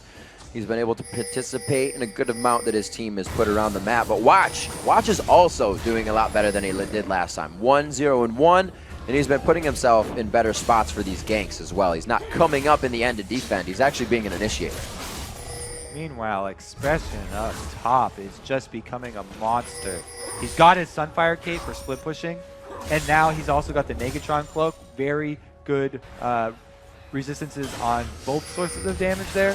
That with the extra health from Dominus means it's so hard to take him down. Oh, pink battle. Very nice. Well played by Corky and Sona on that one. So we're going to see Vision starting to die out in that bottom lane. How much longer will Genja actually spend there? I feel that Gambit's going to need more than 3 members in the mid lane to start stopping these sieges. Especially with that blue elixir Nidalee now with blue buff. The late game poke has come very early for her. It's going to be big. Stand United is up, but it's going to be the pincer here. It is a forced spread from Gambit. If Diamond's going to go, he's got to go now. They are on him. It's going to be Agony's Embrace going down right there. Stand United comes in as well. Expession is a very big focus here. They get a good hook onto Darien as he's getting moved around. All of Najin is combining themselves on each other right now. Very hard to click into the damage. They now focus onto Darien, and it was just too hard to get the shots out for Genja. Great initiation there from Diamond, getting around the side and getting the ult onto PraY. And he also got the dragon, but the zoning there. Watch, popping off the Nunu ultimate did so much to slow everyone from Gambit after they dove in. PraY was able to live through that end of that fight, and he put out so much damage. Alex gets zoned by Nagne, by the way, this entire time. That's the thing that hurts when you start a fight thinking it was coming in. The double spear, that fight up top is pretty interesting, but down bottom, Genja getting hooked in there. And then Watch throws off the absolute zero, allowing PraY with the red buff from the back line, able to stay in this with only 30% HP. Oh, so amazing how once that Watch ultimate off, he's like, everybody on me right now, and it's just not enough combined damage from Gambit to pull that fight out. Again, the chase of Nagne, now overthrowing Alex Ishu. He's got to worry about that in the fight. He can no longer be appeal for his AD carry, and that was kind of pointed out when they went into the fight. It was a pincer, you know? It was all about Genja trying to run with Voidle, and as you're getting dove on by Expession, Watch, and Nagne, those guys are ready to fight an objective. Yeah, Nagne, he did a really good job there of zoning Alex. Yeah. Keeping him on the outside, and then even came up with the solo kill. So 3-0 now, or 3-0, I should say, in that mid lane for Nagne. Coming up big. Watch says, check this out. And he looks over at Darien before he takes the lantern. The Oracle coming out on their side is going to help with Eve, as well as assist their pink wards that they are still laying down the map in handfuls as they start to clear out and gain control of the other side. Here, Darien getting hit up in the top lane. The snowball is going to keep him within range.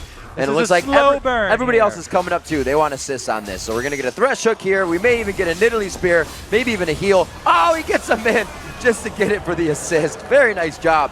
Najin cleaning this up perfectly here in this mid game. Nice pickup there. Grabbing Darien with no vision. It's going to mean that they can easily push in now onto these secondary turrets. Genja's still, by the way, off by himself farming here, so they don't even have the extra Kog'Maw damage. It's going to be a two-pronged approach here from Najin Sword. Looks like Genja, again, maybe not falling behind, but did switch his choice as he double dips in the build on the BF Sword. Kog'Maw can get to that late game king carry position, but he is far from it right now, and they're going to need a lot of time in this game. Meanwhile, over at mid, PraY hitting level 11 with those Sork shoes is a tremendous amount of magic damage from his ultimate. The second level of the ultimate, Corki's bombs go up pretty high in damage, 70 extra, and he becomes a poking menace himself. Now, that plus Nagne's spears are just whittling Gambit down, and they don't have enough HP to engage upon. Still clearing out all the wards. You can see that Najin has definitely made this a game where at the point they take objectives, they have more control of the map than Gambit. They're not allowing Gambit to win through fights. And it's interesting because the past two games, Najin has avoided every fight that Gambit has brought to the table and dropped structures. But this time they said, we're taking it to you and we're going to beat you with your own medicine. So they bring a fight team to the table, 11-4, a 6,000 gold lead. I think the quickest and most we've seen within this game. It was 10,000 last game, but that was a little bit later. 4-1 in turrets. That map vision is falling for Gambit. Talking about map vision, there's an Oracle's in Cain's pocket right now too, so it's not going to get any better for Gambit. From here on out, it's Najin slowly closing in with that ward line around the Gambit jungle and forcing Gambit into bad spots. Even though they have Evelyn, the vision advantage definitely there for Najin Sword, and they can force Gambit to play into their hands. So I lied, and Genja tricked us again because he bought the Zeal. So he may not be going for the Infinity Edge. He still wants to double dip into both of those items, trying to get that BF Sword for a bit of damage on Living Artillery and his Arcane Barrage. Or not Arcane Barrage, Bio-Arcane Barrage. So we'll see what they can do with that. Still not trying to activate anything. Alex pushing solo. Everybody back in base trying to get items. Pink Ward's coming out for Voidle on top of the Ruby, but he does not have the Moby boots yet. So their fights are going to be quite scary, and they're going to have to stay towards that back line. I wonder if there's ever going to be an Aegis of the Legion here for Gambit, because that plus the Sona helps out a whole lot when you're trying to deal with magic damage poke. PraY is actually in a pretty bad spot here. Diamond right in that bush. Oh, there's a Shen ulti onto Diamond. Coming in onto Diamond. Oh, PraY is quite close, but they don't get it. The Valkyrie was too fast. Throwing down the Noodle ultimate. Hits it immediately to get the slowdown. They start dropping onto Alex. Cain is very low, but he is the one they want to go down first. He is all right to go down. They still have enough peel and attack from the outside line. Did Darien just short that taunt? Did he just point blank it? Because that was huge. PraY didn't get locked down. As soon as that happened, easy turnaround. There's the taunt! The crescendo consecutively on top. A great job there. It may have been too much crowd control, but it's enough for the Corki 3-kill shutdown. All right, Darien makes up. He grabs that one. And a good follow-up crescendo there from Voidle as well. They've now taken out the huge source of damage from Najin Sword. That's going to stop this push right in its tracks. Okay, we get another look at it this time. In comes the Shen on top of Diamond. Point blank, he shorts the taunt.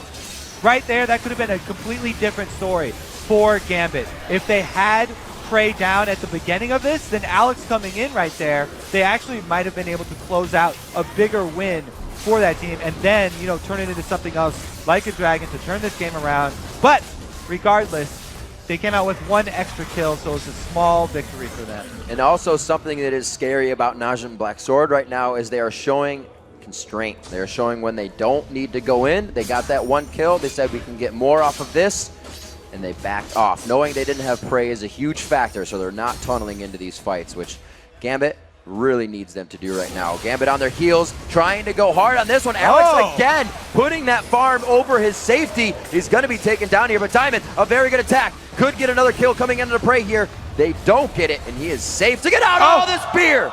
Just over the shoulder of Diamond. Heal coming in at the end for Nagne, just for good measure on PraY as well. Good job not overextending. They do trade mid laner for support. So at the moment, Najin Sword with a slightly better map control, the map presence in their favor. Oracles has run out on Watch though. 14 seconds left on to Alex. Pings are going down on the Baron for Gambit. They are saying we need vision there, and this is scary because Voidle is the one that has to make that journey, and he's about to do it, I think. It's so scary as a support going by yourself. He is creeping so slowly. You're just looking on the minimap. Where's he going? Yeah, it's the point where your whole team's like, what the heck? No vision on Baron. Get some vision on Baron. You need an escort, actually, at this point in the game. And you can even see Najin's eyes are on that as well. They saw the ward go over the wall in time, so they have the ping down. They know they will be hatching a ward if they go to Baron. But right now, their focus is down here in the bottom. They want to be able to damage, hurt, maim, do anything they can to Gambit before they take that objective. Like I said, they're using Gambit, their own strategy against them, and just fighting always. They're going to try and poke him down here with the missiles plus spears. PraY again with a red buff. They just put so much power onto PraY, and he carries extremely well. One of those things, Alex could have walked right into range of Expession there. Fire, Sunfire Cape damage, turret aggro, back out. Just get a little bit of mind games on him, but they're playing very Diamond very is looking safe to come around the back, but he's been spotted by the pink ward coverage. Oh, he comes Alex in. eats it. A very nice ultimate. Diamond and Darien both get hit up as Darien came in before the absolute zero pop. Diamond taking damage. 1, 2, 3. PraY gives them the combo. They're going to continue now. Darien very low on the health, but they don't have the gap closed. They slow down for now. They look for the turret. Watch single-handedly foils that entire attempt by Gambit. He pops off the absolute zero as Diamond tries to come in. Didn't have the W active to try and get through it. Diamond tries to back out. Darien goes in. Great split there from Najin Sword. Watch comes up huge. And you can see the type of impact Nagne is trying to create with Nidalee. Void Staff and the Athene's Unholy Grail. He instantly wants that to hurt. Boom! Right in Genja's face. 1 or 2 of those, and you can't fight anything. That's why they keep choosing Nunu. The zoning potential there with the absolute It worked this zero. time, right. It worked this time. A crazy sway to this game. Najin finding 2 games in a row, a 10,000 gold lead now over Gambit. They have completely turned it on. The one game that they lost was the game they needed to warm up on the main stage here at Worlds, and it looks like the train isn't stopping for them. They are able to take away the red buff and litter both sides of the jungle in wards. So now, with this almost 10 gold, 10k gold. Well, 10 gold! They are almost 10 gold ahead, Rib. Explore awards for the win. Get it. We'll have to see what they can do. Gambit, not completely out of this one. Alex in his interview said, there are games when we know we shouldn't win that we're able to win. It happened here at the Championship Forum. They were able to come back on Vulcan in their game, and they are waiting bated breath for that to happen. But Najin, not even on the brink of making one of those mistakes right now. So Gambit is really going to have to create some of their own impact plays here quite soon. Yeah, with Najin's team right here, they're going to play the siege game. They siege up and they just try and poke you down. So it's up to Gambit to take the initiative and make the first move here. Last time, they totally got stopped by Watch there, popping off the absolute zero.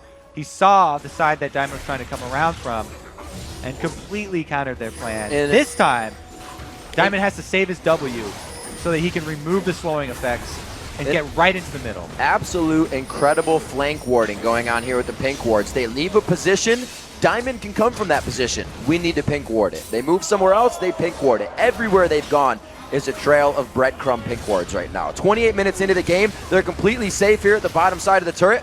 They know that Diamond is actually in that group, and they have 2 pink wards to keep themselves safe even in the bush right there. Both just placed down. It has been a while since we've seen a poke comp here.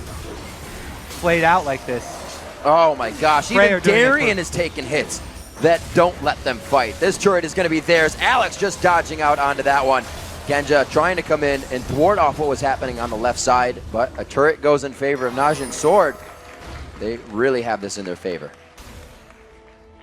Definitely another strength of poke comps are that when you get to those inhibitor turrets that are usually quite daunting for most teams, all they have to do is the exact same thing they've been doing all game long and siege up outside of it once again. Wait for that spear to land on a high priority target, and then you get a few more chips off the turret, a few more auto attacks. Then they just have to be patient, control both blue buffs, and that's basically the end game plan. A lot of what Gambit brought to the table within their first 2 games would be perfect for this composition that Najin has. But Najin making sure they banned all that outer picked it. That Elise is gone. Best thing for a poke comp is a dive comp, but the only thing they got there, Genja poking back and Alex poking back. They don't have the dive comp they need. Well, Alex, with that Gragas, what I was talking about in Champions Select, how it's good against a Nidalee here in this sort of poke comp, is that if he lands a good ultimate, if there's any misstep in positioning from Najin's sword, then that acts as your hard initiate, because that Gragas ult knocking someone into your team allows Darien to go in with that flash taunt, and that's the hard initiate that they wait for. They're hoping for a really strong ultimate from Alex. Najin on their toes and definitely waiting for that. Trying to get some wards out here as well as clear wards. You see Expession taking Dark Passage just above near Baron as they position themselves. Oh my word, and Spear taking half the HP from Diamond. He is not working with any home guard boots as well, so he is stuck with the amount of HP he's bringing to this fight here, except for what he takes off of these golems if he has any vamp. Gambit trying to play to their strengths here. They have Darien down bottom split pushing. Right now, they can hope to delay Najin's sword at this Baron. That would be best for them. If they could get Alex over there very quickly, then they can... that's burning down so fast. Well, he's going on the reds. He's Alex. He's just trying to get himself on the side to take this with explosive exploding cast. Can he get there in time? They don't have it. It's going to be PraY over the wall, but he's by himself, and it actually is enough to pressure out Alex and team. Darien is watching for the Stand United here, but doing what he can to pressure the bottom lane with a Sunfire. Will Gambit decide to head down there with him, or will they decide to try and hold off this mid lane? Darien probably going to have to start running because he doesn't want to let any of this team catch up to them. They're actually quite good at chasing people down with the Blood Boil and the Nunu slows. Blood Boil, 2 Moby boots coming out. You got 1 on Cain, 1 on Watch.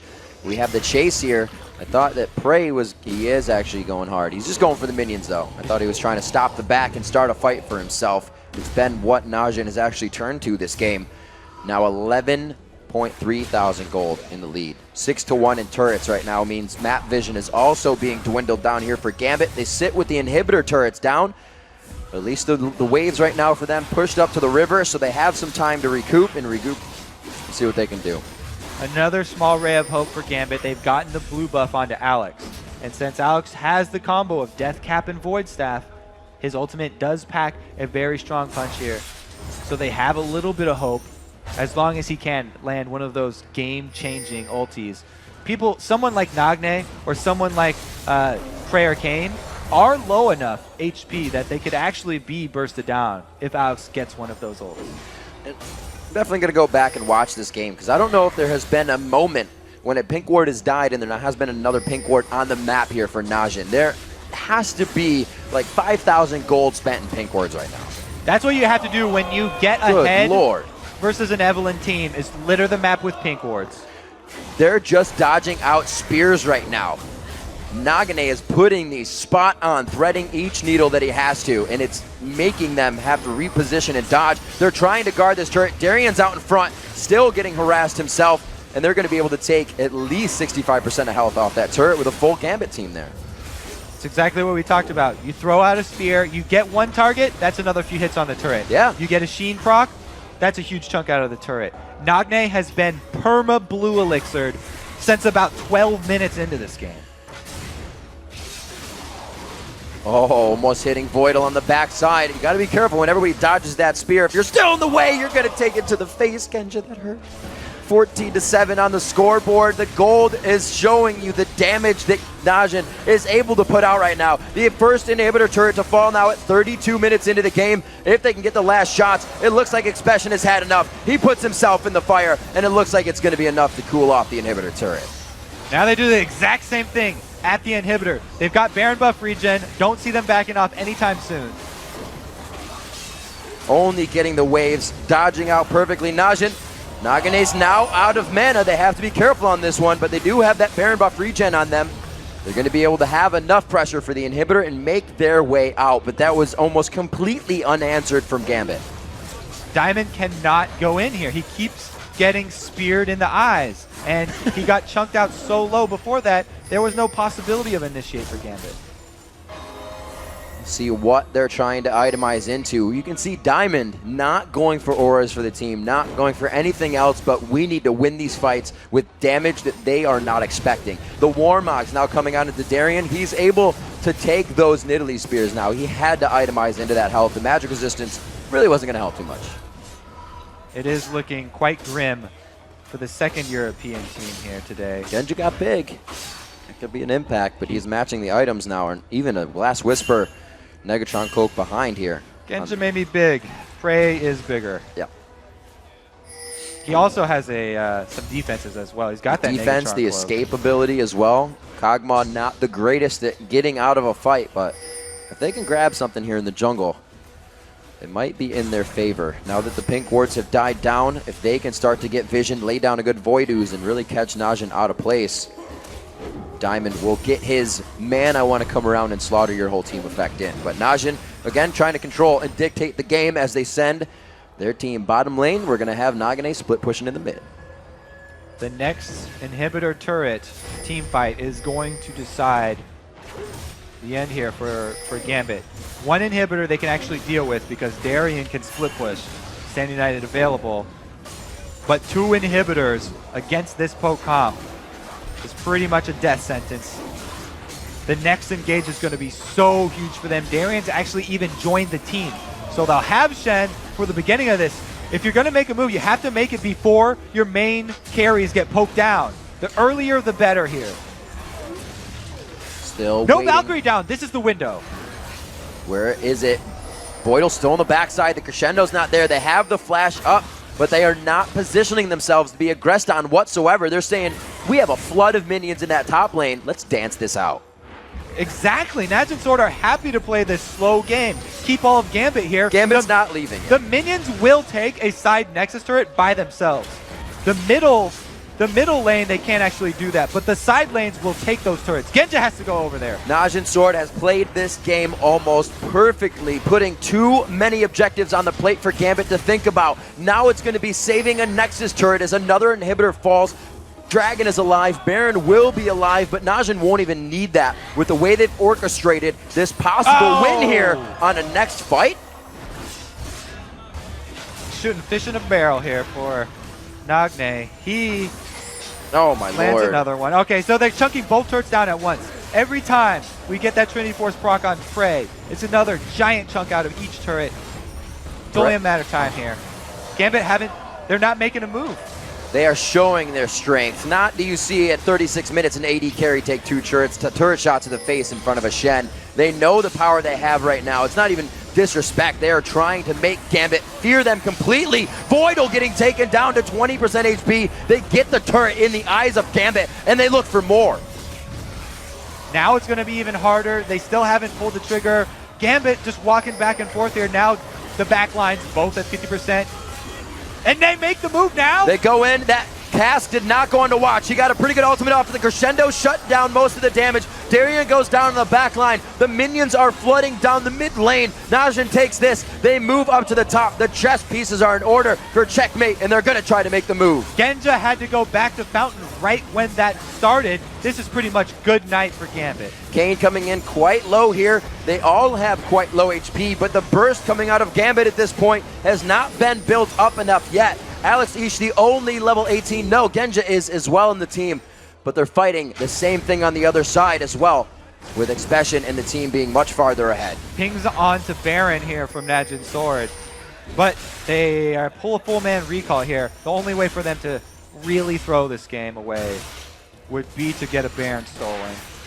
And even then, it would be rough for Gambit. Right now, they're going to be trapped inside of their base, trying to clear out minion waves. We'll see what they Oh, have. man, even the Observer wants to rage quit.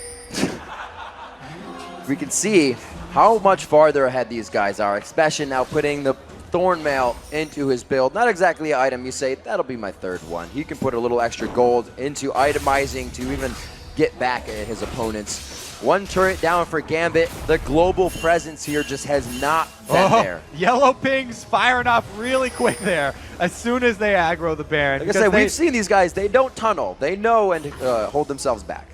This is actually another really good spot for them to make use of all these skill shots that they have. If they continue to just throw out Nidalee Spears here for days, they can do the same thing. Chunk down Gambit.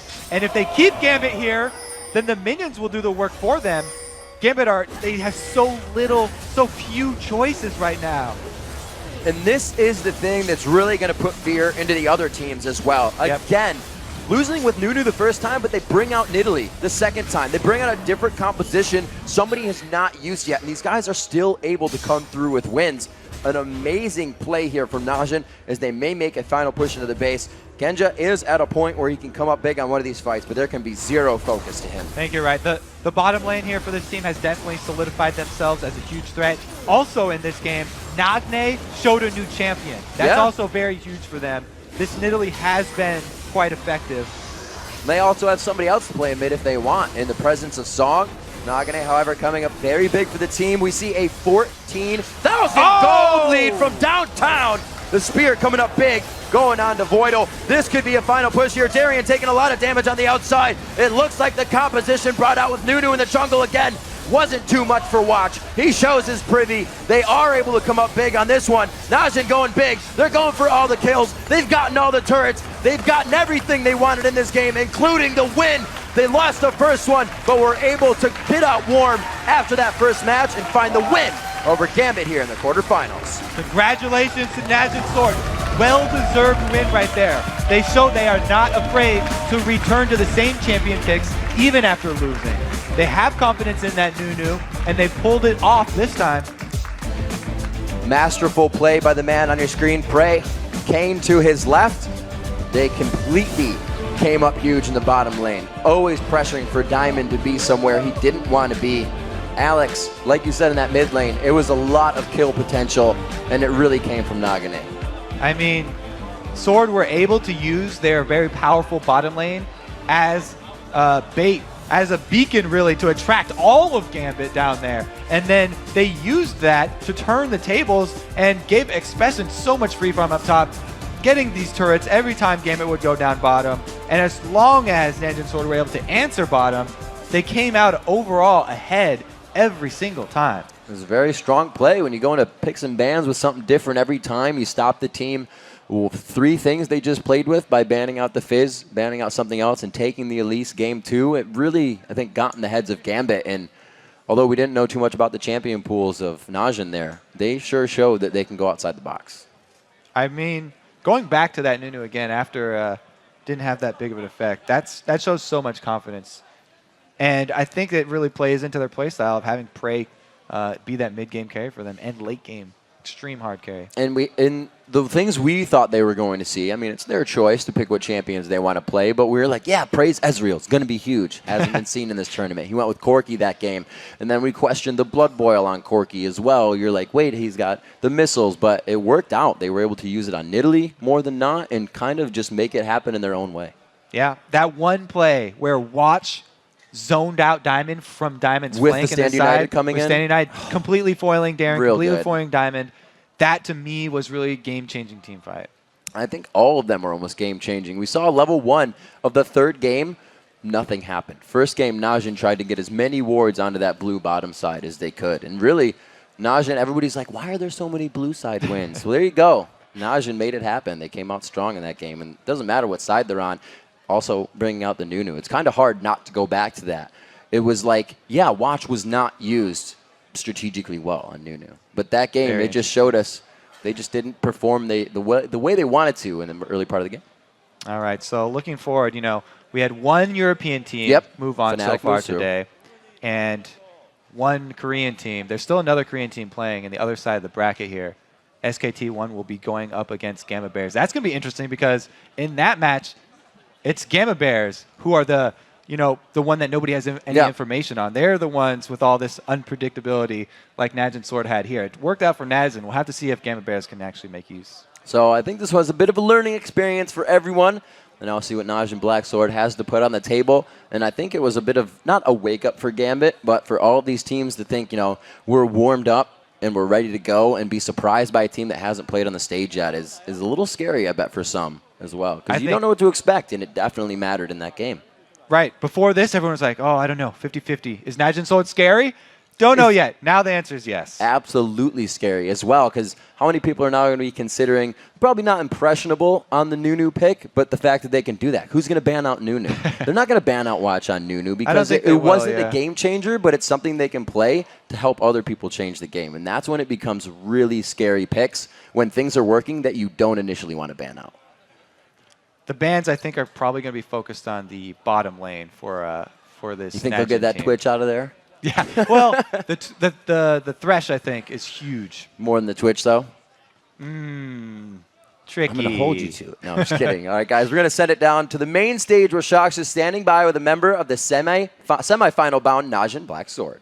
Thank you very much, Rivington. I'm joined on stage by AD carry PraY. Congratulations, first off. And I'd like to ask you about that game one.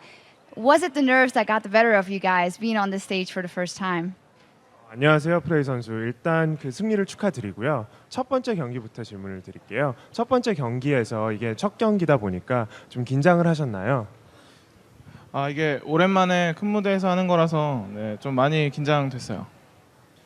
Yeah, this biggest stage, it's been a while for us, so yeah, we were nervous a bit. Okay. But then from that game on, game 2 and 3 specifically, I saw that the bot lane really stepped up. What was your impression of Gambit's bottom lane? 첫 번째 경기 다음에는 그 봇 듀오가 정말로 잘해주셨는데요. 두 번째, 세 번째 경기에서 그 갬빗의 봇 듀오에 대한 인상은 어떠신지요? 이게 첫 경기는 라인 수업 때문에 라인전을 잘 못했는데 이 경기 때 라인전을 해보니까 생각보다 쉬워서 3경기도 좀 어떻게든 라인전을 2대를 맨 처음부터 하려고 했더니 좀 쉽게 풀린 것 같아요. The first game was difficult for us due to the lane swapping. The second game we didn't lane swap and we went 2 versus 2 and we did pretty well. So third game we tried to do the same thing and I think that kind of worked well for us. Absolutely, clenching a victory here. Can you fill us in a little bit as what evolution the team has gone through after winning OGN Winter and then dropping out later in the OGN tournaments? What has been the road to here? 그 윈터를 우승을 하신 다음에 그 조별 예선에서 탈락을 하시고 다시 여기까지 진출을 하셨잖아요. 그 동안에 팀이 어떻게 진화했는지에 대해서 좀 말씀해 주시죠. 저희가 좀 성적이 많이 부진했기 때문에 빨리 탈락을 했으므로 좀 준비했던 시간이 정말 많은 것 같아요. 그래서 이번 롤드컵은 다른 팀보다 좀 많이 유리하지 않나 싶습니다. We didn't do too well, so we disqualified kind of early. So we had ample time to prepare and train. So I believe we are at an advantage since we had so much time to prepare for this World Championship. Yeah, you're certainly looking strong now. You will be meeting SK Telecom T1 or the Gamma Bears in the semifinal. One of those teams you know very well. Who do you think is going to be your opponent there, and how do you think it's going to go? 이제 4강에 진출하셨는데 4강에서 SK텔레콤 T1 또는 가마베어즈를 만나게 되셨는데요. SK텔레콤은 잘 아시고 가마베어즈 그 두 팀에 대해서 어떻게 생각을 하시는지요? 일단 SKT 팀은 저희가 한국에 있을 때 좀 많이 스크림을 연습을 했기 때문에 좀 많이 만나고 싶지 않는 상대고요. 가마니아 베어스는 아직 저희가 정보가 없기 때문에 좀 무서운 팀인 것 같아요. For SKT1, we scrimmed a lot against them in Korea, so they're definitely not a team that we want to meet. But Gamma Bears, we don't have much information on them, so we're afraid and we kind of don't want to meet them also. You'd rather just go to finals. Well, but anyway, congratulations. Great performance here. And for now, let's send it over to the guys at the analyst desk for a closer look at Black Sword's big win. Thank you very much, Sharks. And what a game there. Once again, we see Sword. They bounce back. They pick the Nunu. I was a little bit concerned about that. And I was even more concerned about the Middle versus the Gragas. It reminded me immensely of last year, where I believe Moscow 5 and TPA had the same mid picks. And last year, Moscow 5 couldn't deal with that immense poke of that Needly. This year, Gambit couldn't deal with the immense poke of the Needly. What did you guys think of the picks and bans phase and how it went for Sword? I mean, we were all really surprised to see that Nunu pick coming up again, especially with a caster carry like Corki. I mean, it makes sense later once he gets the Infinity Edge, but there's not a lot of synergy right after he gets the Trinity Force.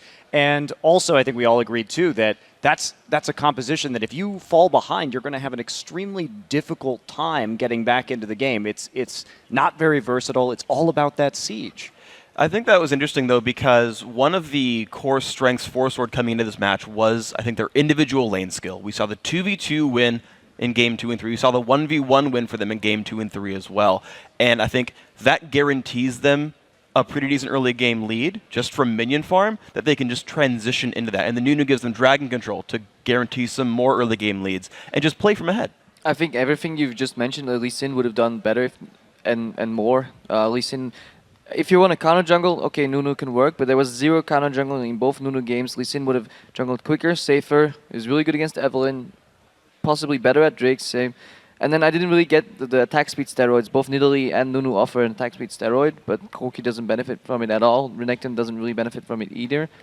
I did like the Renekton pick against the Shen. They actually let Darien have Shen, and they played really well dodging the ultis. Could have gone a lot worse for them, but Expession just got a huge lead on top lane. Yeah, and just going off that, Nunu, immediately when you pick him, your team comp is very AD-centric. A lot of your damage is going to be focused on your AD carry. And they picked the Nunu after they had already seen Gragas. They have a 60% attack speed steroid from Nidalee, a 45% attack speed steroid from Nunu's Blood Boil, and they picked Corki, which I think is... the only ADs that come to mind that are worse with attack speed steroids are Urgot and like blue build Ezreal. So it was just really strange, especially picking it after they see Gragas, whose barrel will like almost cut Corki's attack speed in half. Well, congratulations to Sword. They do manage to advance to the semifinals. We're going to throw this one over to Jat at the telestrator. He does have a play from Najin's quarterfinal win, all queued up and ready to scribble on.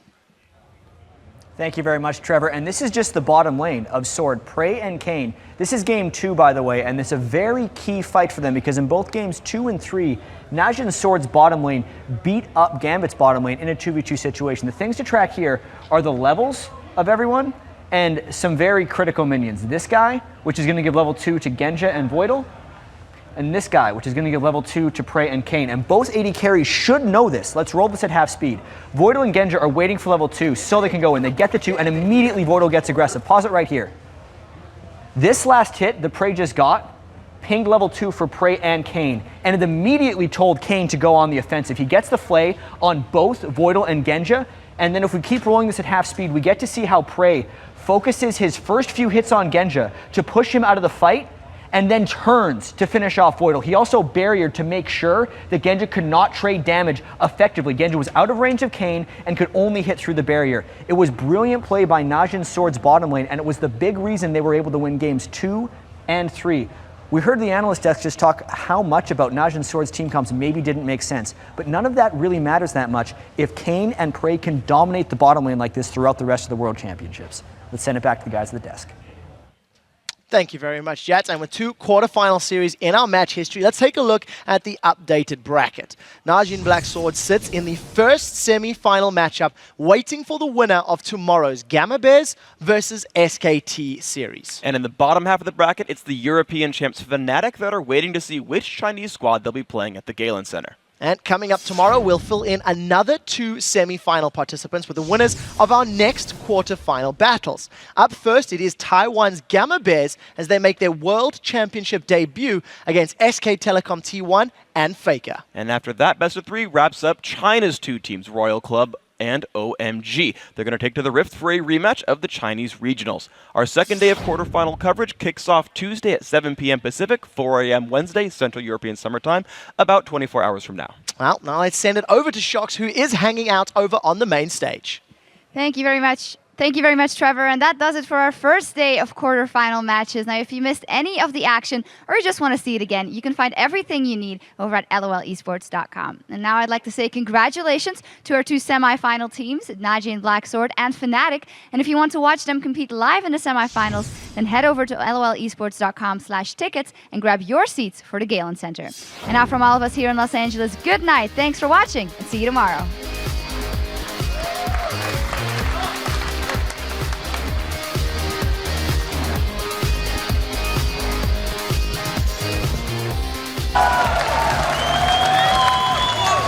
Go for PraY, and he's not really the right target because the Stranglethorns is going to bounce Meteors up. That's going to be high going down. Massive kill for Fnatic here. Game 1 of the quarterfinals as the Season 3 World Championships will go to Europe's Fnatic. Look at the damage coming out from Balls! Absolutely melt Fnatic down. We're going to Game 3, ladies and gentlemen. North America strikes back. Fnatic catches him in the brush. The catch on towards Sneaky. He's going down. He's going to get dropped. First blood comes out. They make it a second as well. Lemination's going to be the focus target. He gets locked up. Yellowstar goes in. And Cyanide gets a double kill. Fnatic are going to go through to the semi-finals, taking down the North American champions, Cloud9.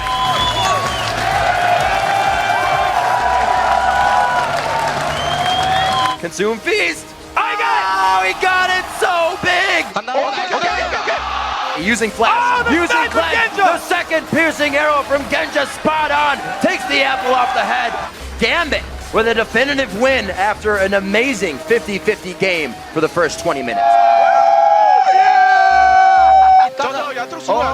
Whoa, he gets hit in the face with the unstoppable force, but he's brought back into the fight by Cain. Okay. They've gotten everything they wanted in this game, including the win. They lost the first one, but were able to get out warm after that first match and find the win over Gambit here in the quarterfinals.